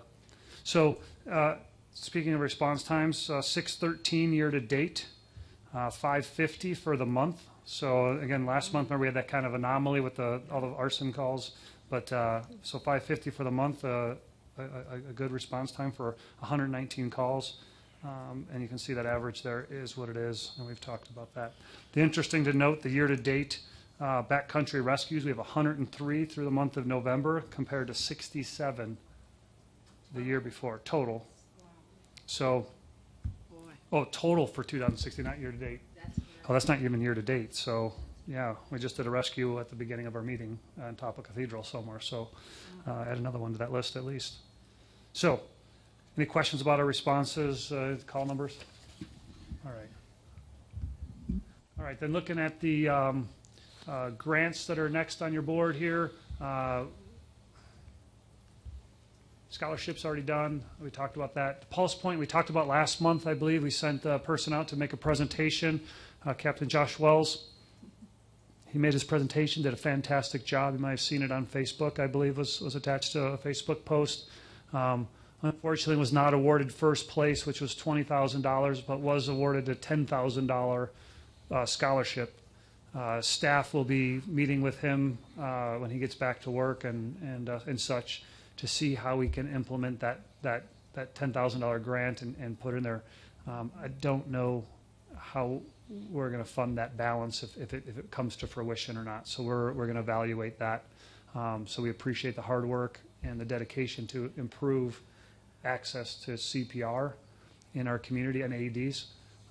We just need to find out how that implementation could look and might look and such. So good news, bad news, I guess, in some ways. So we'll see how we can put that to work and make that happen. Incident response by station, the new kind of process we were looking at. Oh, I was going to do this PowerPoint up there, but oh well.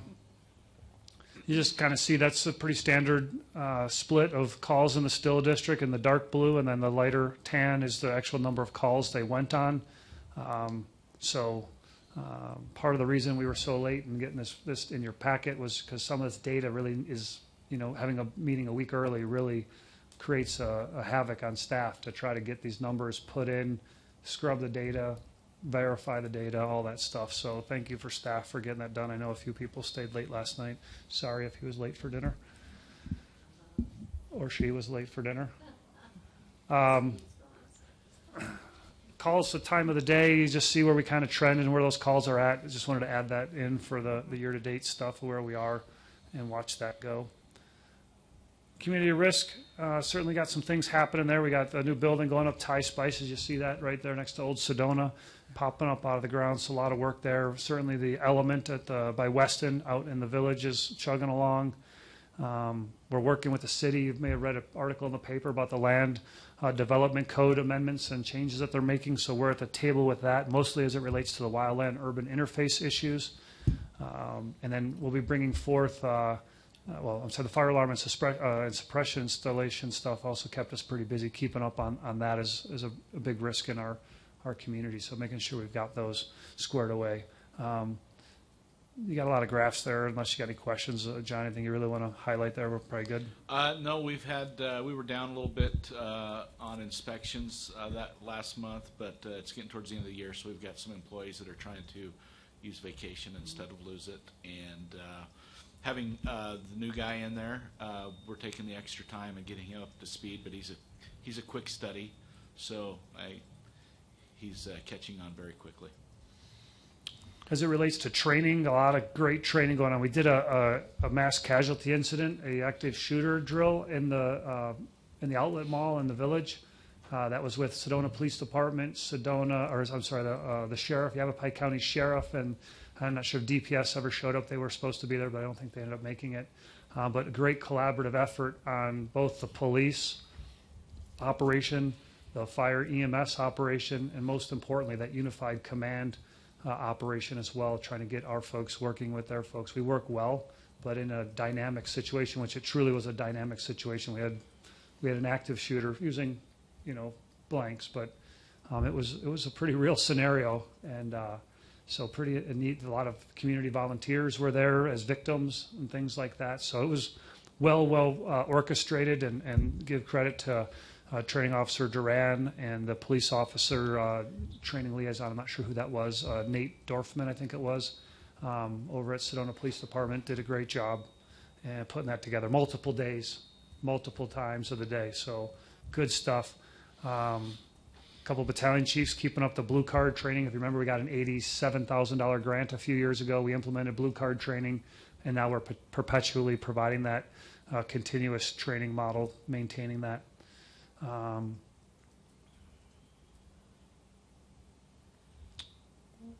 Sean Foster, who just left. I can't believe he just left. It's his time I'm going to shine and let him, give him kudos. Sean, get back here. He just completed what's called the S520 Wildland Advanced Incident Management class. And as you've got an email from Battalion Chief Coyle on this matter, truly an elite class. Very, very few people are eligible or able to get into the class. As stated in the email, he actually did so good that he was actually not required to do an actual fire incident shadowing to get his certification. Pretty unique and rare. As I talked to him, he said that the instructors in that class were all the people that have written the articles, write the books, are on the videos, and I mean it's everyone who's everybody teaching the class, and it was 7 days long. He had a 16-hour evolution that they had to manage. And injects and stressors and all the things you would do as an incident commander, and so he's coming back and bringing some of those skill sets into we're talking about strategic planning, and we're talking about we just got him assigned to handle some uniform issues, which is certainly not a 16-hour mass casualty incident with 70 feet of mud burying a town type of dilemma, but we're going to put those skill sets that he's learning and having as a Type 1 on the Type 1 incident management team that he's currently in. He's a facilities unit leader or base camp. He was a base camp manager, then he went to, I think, a facilities unit leader. Right, and now he'll be one of the logistics chiefs on the team. And then he'll be going to a logistics chief. So pretty elite stuff. So really proud of Sean, and just love to watch him. He's just one of those guys that you just like to watch because he gets it all done and does it with a smile and does it really, really well. So he's cool cat, and I'm sorry he's not here. He'll watch the video. We'll make him. And so that's that. Chief, And on then- that Sure. note, we've all had a chance to congratulate him. Yeah. And it's just, I think we're so blessed as a fire district to have two Yeah. incident commander qualified people. It's incredible. Yeah, absolutely. And again, kind of the mantra of the fire district and how we're trying to maintain our readiness at all levels. It's just another accolade there. Certainly want to acknowledge Nick Granado, one of our newest firefighters, not the newest of the new, but pretty darn new. What a go-getter that guy is. Another guy with a smile on his face all day long, but he actually just completed his bachelor's in emergency management from NAU, and while being on probation, I believe, and just a hard worker. So always congratulate folks who complete those secondary education opportunities, and really proud of them for that. With that, I go to the items below my actual report. Any questions on anything I gave you so far? Chief, I have just a quick question, primarily on the inspections that were done for this past month, and I probably just direct them to John. Please. You've been here almost a full year of doing inspections. Have you had an opportunity to get a handle and grasp of the enormity of the inspections and the quantity that there are, and where you're at with those? Oh yeah, there is no shortage of inspections that need to be done. As I've mentioned previously, we're trying to shift the focus more towards the the assembly occupancies and residential occupancies, hotels, motels, those sorts of things. So we're, not that we aren't doing the other Bs and Ms, but we're trying to do more of the other high life safety issues. And yeah, we're just plugging along. Like I said, we've got Eric in there now, taking a little extra time with him, getting him up to speed because he has no experience doing fire inspections. But as I said, he's a quick study, and I think that's going to pay off for us here in the future. I'm always curious as to, what do you do when you, it's always easy when you get compliance. But what do you do when yeah. you don't get compliance, and what sort of methods do you have to implement Well, compliance? most people want to do good. Our job is largely education. Many fire code violations come because people just don't know. And typically when you educate them, like I said, people are generally good. They want to do the right thing. And when they are less than compliant, we try to educate them, but we don't let them off the hook. We'll come back and visit a few times. And I think a lot of times, there's an old saying that I like is, I'm always willing to learn, but I'm not always ready to be taught. And, I think after the second, third visit, sometimes people say, okay, I get it. Defenses are up a little bit at first. I don't know that, I don't like to say that we have an adversarial relationship, but I think to a certain extent, there is some of that, just because people are fearful.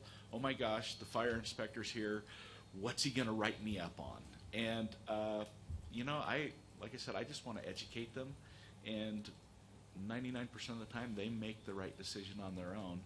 You just have to show them what that is. Just the 1% that you got to worry Yeah, about. it's the 80-20 rule. You spend 80% of your time with 20%. I don't know that it's that high, but no matter what field you're in, you're always going to have that small percentage that are the problem children, but thankfully they're few and far between. Board Member Soto, also next month we'll be bringing to you a false alarm policy and a advisor, or a board, a compliance board procedure. So if there is an issue, Board of Appeals process for fire service issues. That might have been the warning, you're going too long. So anyway, we'll work on some of those compliance issues and opportunities. Okay, thank you. So Chief, you have updates on, do you have that list for yourself? Which is, oh, yes, I got it right here. Yep. Okay, good. So Cottonwood Public Safety, Jeff, anything? I haven't run the numbers yet. Okay. Well, they're still dispatching for us. Station number 5 update. I included a memorandum that I supplied to Sue Black, the executive director. We've been working and communicating very frequently about station number 5. There is absolutely a very desirable partnership for us to co-locate, occupy a structure at the Arizona State Parks Slide Rock location. I know there's lots of discussion whether that was a reality or possibility. It is absolutely green light all the way, and we're kind of working through that master planning process, and we're at the point where we're looking at ADOT, and really the first crux of getting ADOT to approve an entry, an egress, ingress off of 89A. That's the critical part and the first pin that we have to, or the first thing we have to solve. So we're going methodically at that, and she's running point on that and getting us moving and grooving. So we'll continue that. No action except the light is green. People are excited and wanting to make something happen. Do you have a sense of when we might see this actually on the board agenda? Oh, that I don't know. There's ADOT could be really fast or it could be really long. The next step would be for them, realistically, from when I talked to her, that they would want to get the infrastructure in place, get the road in, cut in, and create those opportunities. And I don't know what the budget process is for them. That she seemed to allude that could be a faster than longer process, but it's a state government entities. I just don't work at their pace. or have ability to prod them at my pace. So that's a wait. And then certainly we have a funding issue that we have not even talked about for that station. So I wouldn't look at it on an agenda anytime soon as any definitive action, but part of long-term planning and discussion. It should be on everyone's mind. Next, Especially since we have the green light. yes, yes. And part of my discussion was that this program should get institutionalized so that it is in place on the board and able to continue regardless of necessarily who's at the table, Executive Director Black or Fire Chief Kazian. It should be a mission and a purpose. And her comment to me was, we both have an oath to uphold, and as long as what we're doing meets that oath for both of us, we should have a green light and never have a problem. So I think we can make that happen. New volunteer, I think you're going to get to meet him next month, I believe. We're going to try to bring him, but we got a new volunteer. Jeff, you want to just talk anything about Lance, or you want to postpone that till next month, whatever? We have a new volunteer, Lance. He's doing great. We can talk next month about what he's doing for us. Toys for Tot campaign. I saw maybe Board Member Soto come in with a Santa's bag full of toys. So thank you for that, Board Member Soto. I'm not sure if anyone else brought any gifts, but we are collecting gifts. There's a huge pile out there right now, and they've collected a few times. Got a little contest going between all the shifts. I'm not sure who's winning, but on Saturday we will be at Safeway and Clark's in the village, ringing the bell, so to speak, and collecting toys, collecting money, helping out the Toys for Tots and the Marine Corps League that does that. And so proud to be a partner. Last year they were very appreciative, and we're hoping with the press we got the other day, we'll have even better of a year. Certainly, if anyone wants to come out and collect with us, wear your Santa hat and come on out. That's in the afternoon, I think? I think it's from 9 to 4, actually. Oh, all day. Yeah. Location? Safeway and Clark's or Weber's. Hey, Chief, the boxes will be picked up tomorrow by the Marine Corps Correct. from the stations. Correct. Strategic plan update, Jeff.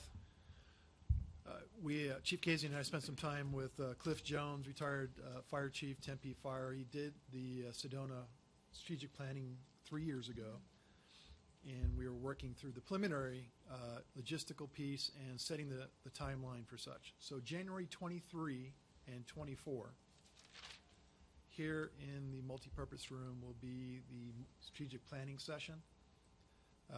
You are limited to no more than 2 members at each of those sessions, right? I believe so. I'm looking at Yeah. the soon-to-be departed one. Well, gone, retired one, sorry.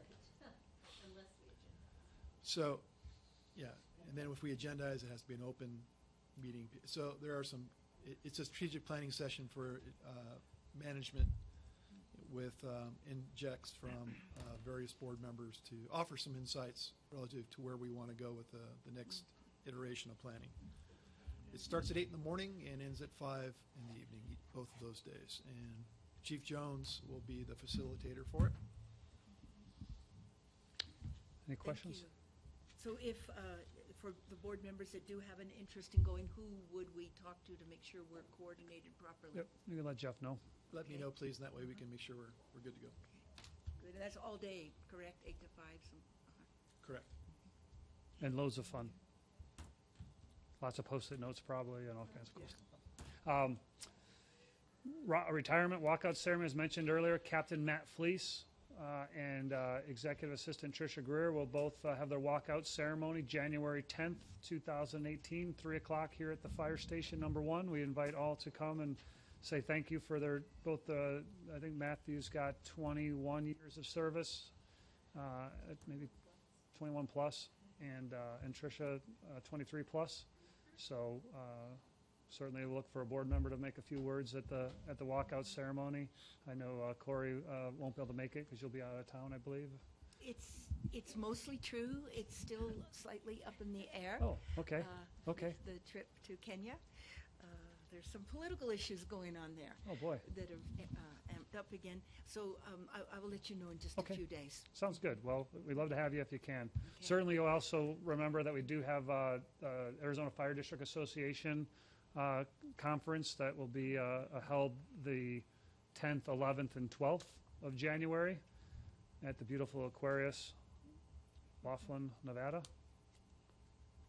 I want to just, well, before I forget, I want to just get in the habit of recognizing employees as they reach milestones, 5, 10, 15, 20 years, things like that.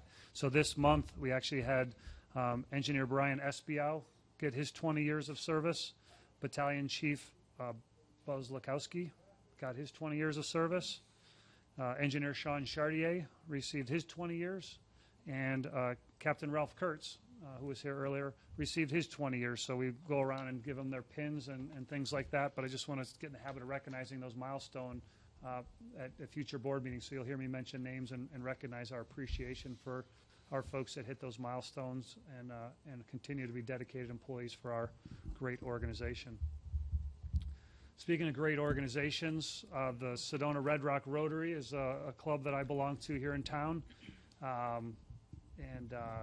For whatever reason, we had a member who was going to be the president next year have to step down for medical reasons, and I just said if they need some help, I'd be glad to do it, and they offered to take me up on that, and somehow voted me in to be the president effective July 1st, 2018, and so I look forward to serving in that capacity in our great community and our great Rotary Club. So I will look forward to those duties and such. So it's an honor. Thank yous to the Sedona Fire District. Again, I gave my thing back. I'm not sure there's anything in your book. I can't remember on thank yous, but if there are, you have them in front of you, and I don't remember there being anything. I think it was just one. So with that, I conclude my report. Yeah, I got everything I think I wanted to say. Chief, I have a question. Sure. Have we sent any of our crews to the fires in California? Great question. There was some. I didn't write it down, but I did. So we do have an engine that is currently, they were at the Lilac Fire, which I believe is more southern California. I heard today they were being demobilized from that and likely being assigned to another fire. I don't know which one that is. If you found that out, Jeff? They're going to go to South Ops Staging, Okay. which is Southern California, just a staging place right now. So they've been there for, where'd they go, last week on Thursday maybe or something like that. So they're almost a week out there right now. And then we have another captain as a single resource that is out. And he, I believe, was Thomas Fire, or was he end up? Just south of Santa Barbara. Starts with a C. Thomas. Nope. No. It's on the Thomas Fire, but it's a really big fire. Carpinteria. Carpinteria, thank you. That one. Thank you. The Peanut Gallery speaks. Thanks, Mrs. Former Californian right there. So, yes, we do have two resources out there. Lots of fire activity. Certainly, another devastating 800 plus homes lost last the number I heard. I think only a single fatality last I'd heard. I don't know if that number's creeped up at all yet. I heard that the fire, the land mass of the fire was larger than New York and Massachusetts combined on these 5 fires. So just to give you some sheer volume of how large these 5 fires are and how quick they spread. So thoughts with our folks on the wildfires, and quite a few resources from Arizona and other states there as well. So thank you for asking that, Board Member Konarski. Well, thank you, Chief. You're all yours, Madam Chair. So the next item is E1, and this is another item that I prefer weren't on here, but it is about my resigning from the board, from this governing board. This morning there was a nice article in the Red Rock News that more thoroughly described my resignation. But what I'd like to share is well, first that I really regret that I need to resign, and that it really was my full intention to serve out my full term, which doesn't end till the end of next year. However, this summer my husband was recruited for a pretty desirable job in his own profession down in Tucson, and so and I have an active practice here, and I also have a commitment to this board. So we've been living apart for some time now, and just seeing each other on the weekends when he comes up, mostly. So it's time for me to, it's wearing very thin. It's it's not fun. I don't recommend it actually at all. So it's What do you time mean? for Wait a me- second. It's not that bad. So it's, Just kidding, honey. She doesn't watch these meetings, trust me. She'll never know, and no one's going to tell her, right? so it's time for me to spend more time down in Tucson. I'll still be maintaining my private practice up here, but only coming up probably a few days every 2 weeks. And I'll be maintaining my office. We'll be maintaining our home, at least for that time being. But nonetheless, that's going to make me a part-time resident. And it's only right that I do resign. I'm making it effective February 28th. To give this board, given it's the holidays, to give this board time to do the formalities, which we'll get into, to find my replacement. And if my replacement is found before the February board meeting, I think it'd be great to maybe I could pass off the baton at that meeting so that that person could get sworn in, since we're reaching budget season at that time. So it'd be helpful. So that's that. And so we do need to talk about how we go about filling my spot. And I had when I learned that I'd be chairing this meeting, I talked with Chief and Tricia helped about just reminding me of the process that we've used and some potential dates. So I'd like to share that with you if there's anything you want to say before we get to that point. Yes. Well, Corey, I'd like to say something. And essentially, I've been on the board now for a little over 2 years. And one of the things I learned is before I really know what I'm talking about, I keep my mouth shut and just listen. And one of the things I've really done is carefully listen to you, not only during that first 6 months, but since that time, because from my perspective, you were one of the most knowledgeable members of this board. And I've always admired the fact that you really ask very hard questions, very penetrating questions, and you really want to know the meat of issues. And I really respect that in you. And I'm really sorry to see you leaving the board because you're a tremendous member of this board. And your shoes will be hard to fill. Thank you so much. Thank you. Corey, I'd also like to add to that, my feelings are the same as what Tim had just mentioned, but there's always a sense of calmness about you that prevails. I get that feeling that whenever you have something to say, that it's always with a sense of calmness, and although the sense of urgency may be there, there's always that calmness that comes about, and it just reiterates through all of us, and it's been an honor to work with you and reflect the same sentiments that Tim said. So thank you. Oh, gosh. Thank you so much, Dave. Thank you. I'd like to concur with everything that has been said. As the newest kid in the block, I spent the least amount of time with you, and I enjoyed working with you. Likewise. Thank you.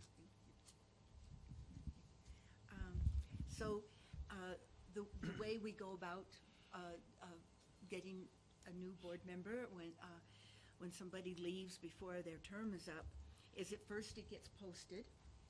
And it gets posted in the paper, and it gets posted on our website, and it gets mailed out to everybody on our mailing list. And so that will get posted on the 29th and the 3rd of this month.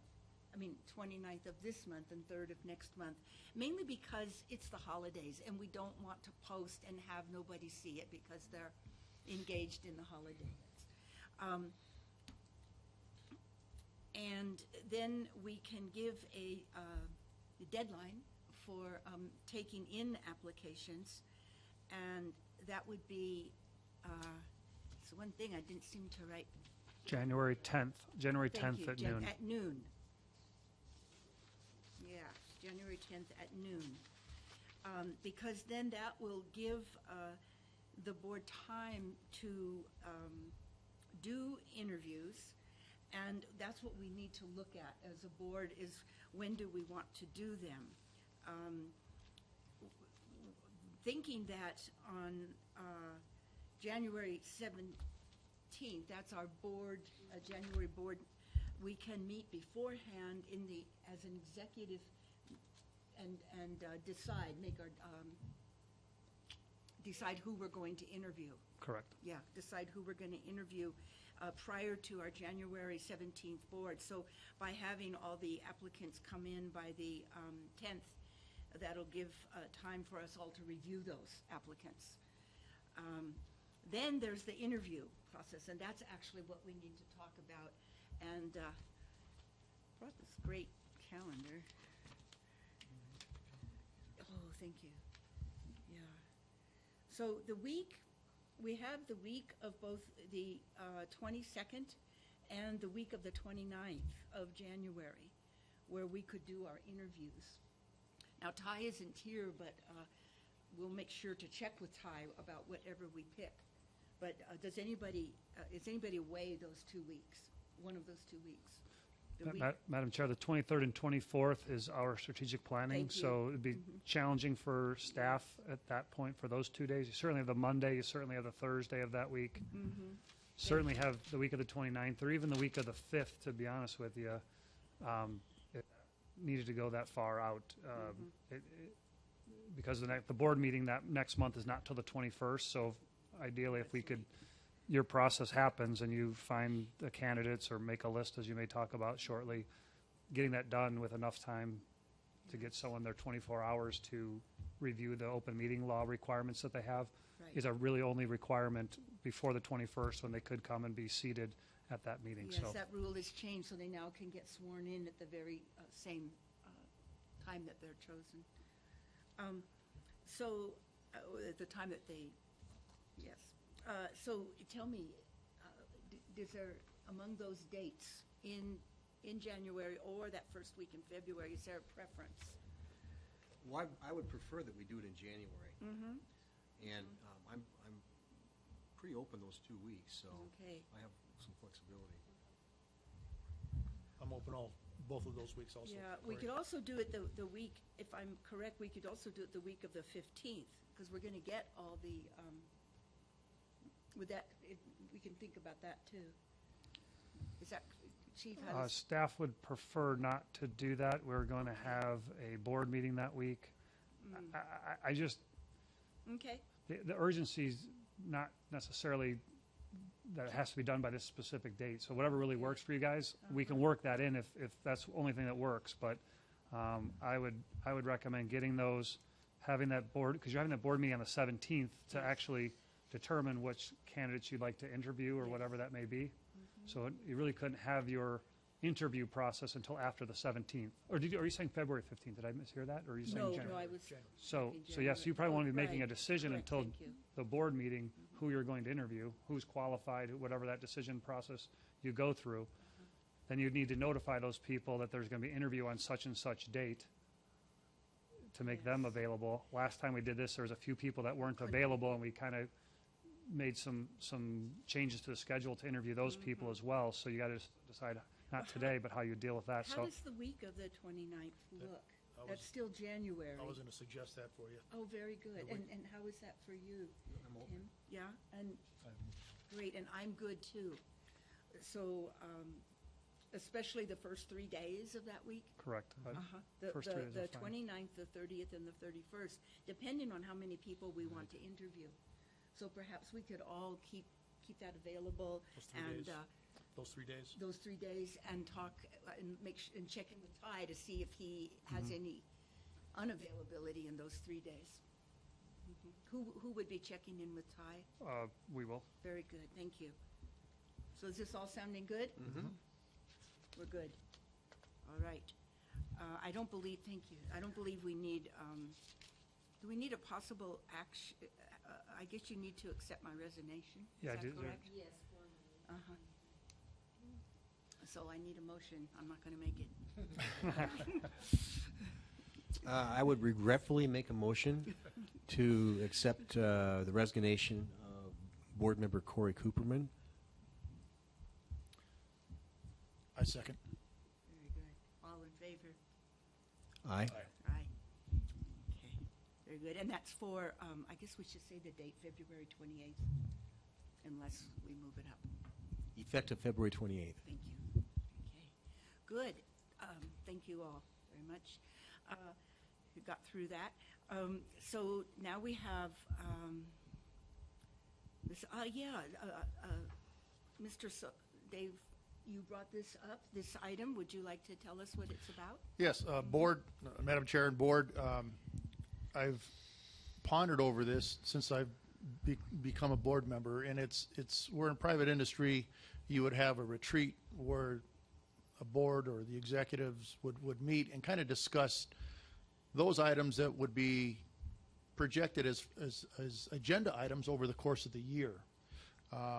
It's not where decisions will be made, but basically in broader terms, where are we going with the fire service here in Sedona, as you know, and incorporate the chief. So basically, I'm looking to see, would we be in consideration of a workshop or a retreat to discuss those things that we oftentimes come about and don't really get a chance to talk about here in a board meeting. Things that I'm looking to speak about. Again, you know, we talk about the budget all the time, and with various speakers there, such as the chief, such as Gabe for financial, Mr. Whittington for legal counsel, just to sit and talk. I know we have open meeting laws that we have to maintain. The public would be invited, minutes would be taken, but actions would not be taken. It would be just more of a discussion, talk about the strategic plan, where we're going, priorities. Everything would be agendized so that we would have a direction and in which we go. So basically, this is a brainstorming, if you will, for the board to talk about the up and coming year. And we're at that time now. It's December. The year is upon us, and it's not the fiscal year, but the calendar year on what we should be thinking about. And so I thought I'd throw this out to you to discuss the feasibility of a workshop for the board with staff present that would assist us in just round tabling some of these things that come up each and every meeting that we talk about. And sometimes I walk out of a meeting saying, I wish I would have said that, I wish I would have known that, things that may not have been on the agenda, things that may not have been discussed. So, I mean, what's your thoughts? I'd like to see what your guys' thoughts were on a potential workshop retreat for the board.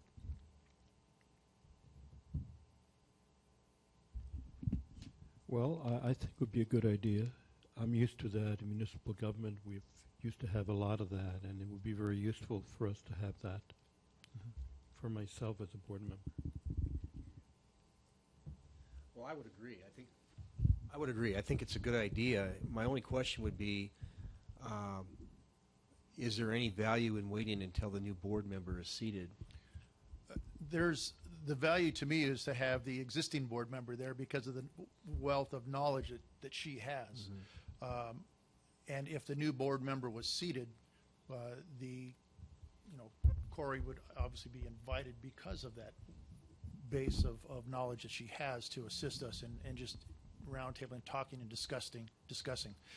In addition to the items that I mentioned above or before, this new guidebook that we just received would be a perfect time for us to really go through it and discuss it. So I'm looking at potentially even February, because we have a lot of things going on already in January. So if early February is a good time period, then I would direct staff via the chief, to assist me in putting something like this together.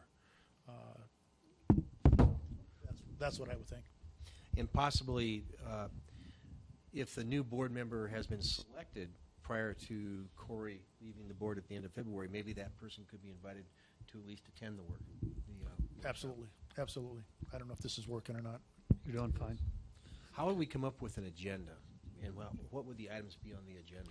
Well, as an example, some of the items on the agenda, we would be talking about budget items in a broad sense, nothing specific, priorities, capital improvement plans, mill rates. We would talk about the strategic plan, where we're at, and it kind of coincides with the strategic planning coming up in January. Legal counsel would talk about, where we're at, kind of like at the conference that's coming up. The guidebook would be another item. So these are all things that, I mean, we're not here to run the department. That's what we have the chief for. But we're here to facilitate and be better educated as to why he's requesting, what he's requesting, when he's requesting it. And so we have a more informed opinion and decision. And Board Member Ernster, I believe we met early on when you got on the board, and we had some dialogue. I wrote on my whiteboard. It's still there, as a matter of fact. Board member retreat or packet, a welcome packet, and a couple things that maybe could help make that more of an inviting and educational opportunity. So maybe helping develop both the policy part that Tricia put together, but also anything else that may be of value to understand or resources. So when you come, you kind of get you get this welcome feel. Here's some information you can learn and dive right into some of the stuff, because really when you start, you're there making the decisions and responsible for your actions. When there may not be any, if a person gets put on in February, there won't be any training until July, and there won't be the board member training really until the following January in Laughlin, where they could get it online. Good training online, right, Abe? Right. But that's part of what we want to get across, I believe, Mr. Soto. Right, exactly. And so we can have some dialogue about where we're going, how we're going to get there, why we need to do some things we need to do. And we've typically done workshops before budgets and stuff to talk about some of those specific budget items. But I think you're looking more global and having some more general dialogue about things. Exactly. And at this point, I would think a one-day workshop, on a Saturday, for example, if it were available, that we could just come in and discuss and talk. Again, we still have to conform to some of the open meeting laws, but it is more of a discussion, non-action based. Let's talk about potential future agenda items based on what we've already experienced here this past year. Would, I'm sorry, Paul, go ahead. I was just going to comment that if we want staff to be present, I think it needs to be during the week. Well, we would discuss that. No, it doesn't. We're talking potentially the chief, potentially Mr. Whittington, potentially Gabe, how we would work those out. We could discuss that. But if we're in agreement of it's something we want to do, then I would ask the chief to assist in through the staff. We can work whether it's a weekday that works for you or a weekend. It does not have to be a weekend. If we thought it was better, worked better for whatever reason, we could do it whatever works for the entire board or the majority of the board, or however you guys figure out what day you want to pick. We'll make it work because that's what we do. Right. Just have to take a look at that and see where it goes. But So- you guys, you've done many board retreat type workshops at the city level. I'm sure I see it all the time on their agendas and stuff. So it's not, as you said, not an uncommon practice.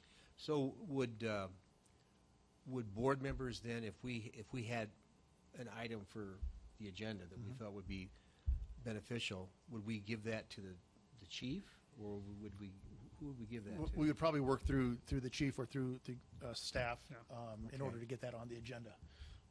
And I'm already looking at, based on what we discussed this evening, the first 2 weeks of February would be the soonest that we could probably put something like that together.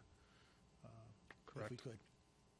I did hear back from Mr. Montgomery, who said the afternoon of the 30th or 31st would work after 3:30. So For the interviews? for the interview process, yes, if you have any 30th interest. and 31st? After 3:30. Okay. And Board Member Soto, I think it's a great idea, and I'd be in full favor, and thank you. I'd like to attend if I'm Okay. still a board member or as a guest, however it is. An invited guest. Thank you. I think it'd be fantastic. And is this something we need to make we don't need to make a motion or anything like this at this point? I don't know, if you guys consensus on the consent- board, It's a you're interested in consent- doing it, we can make that happen. Okay. Yeah. Consider it done. Great. Jeff, so Chief, we have, I guess, a somewhat clear direction in that this is what we want to happen. However, I can assist you to make that happen. Yep. The only thing will just be a date in February, if there was a date you wanted to look at and decide. The 3rd I or know the 10th? The first weekend is not available for me in February. Okay, then possibly the 10th. When's the parade? The St. Patrick's Day parade? That's not till March, Oh, unless it's coming early this year. Yeah, again, I guess you just got to decide if it really needs to be a Saturday. I mean, Yeah, we'll figure it out. We got time, so. I guess you have to figure out, I guess you could ask that question of the board currently. Are you interested in a Saturday for any particular reason? Or would you prefer to do it during a weekday?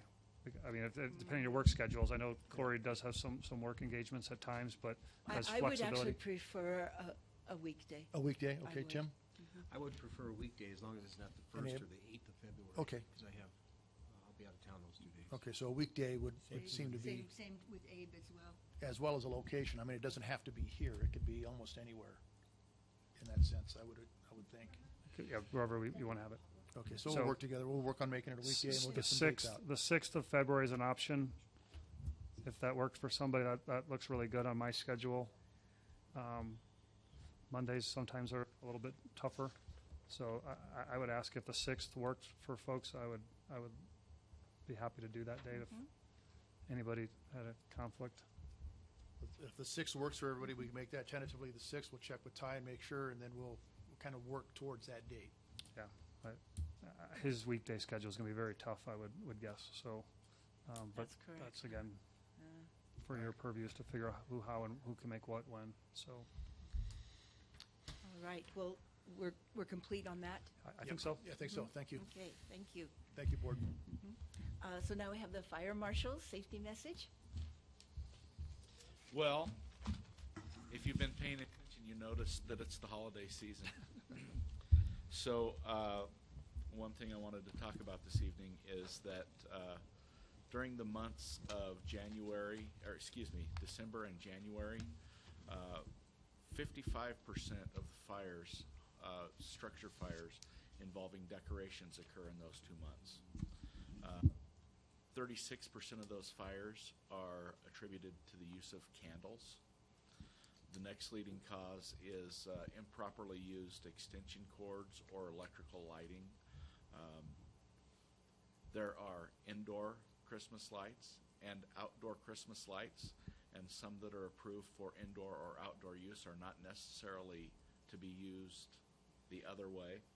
So my message this month is I want everybody to have a great holiday season. I don't want anybody to face a fire or injury or death that is completely avoidable. So rather than using candles, use the little LED candles. My wife loves those things. I love them. They look great, and you could burn yourself if you wanted to. So in addition to that, just make sure that when you use extension cords, you use heavy-duty rated extension cords. Use them on a temporary basis. And when you're selecting lights to light up your house, make sure you select the proper lights and always use lights that are listed by the Underwriters Laboratory. So that is my safety message. And at the end of that, I would just like to wish all of you a happy holidays. Same to Thank you. Yeah, same to everybody. I feel like there's one more thing I was going to say about a holiday or an event or something coming up, but I don't remember what it was. So What Christmas is coming up? banquet in January, employee banquet January 27th. Oh, and Betty, I want to just went on my report. I just want to say we got a couple people in the process. Our applicants coming in for Tricia's job and firefighters. That's what I meant to say. Yes, we're pulling credentials on firefighters right now, those that have taken the test, and they're sharing their certificates and everything. On the executive assistant position, we have about 25 people who are interested. Probably about 10 or so of those have some qualifications that would be impressive for us. So I'm working to get more of those in and then get out to them to do a little bit of questioning, and we'll figure out where we need to go as far as an oral board with them. So, All right, well, with that, meeting is adjourned.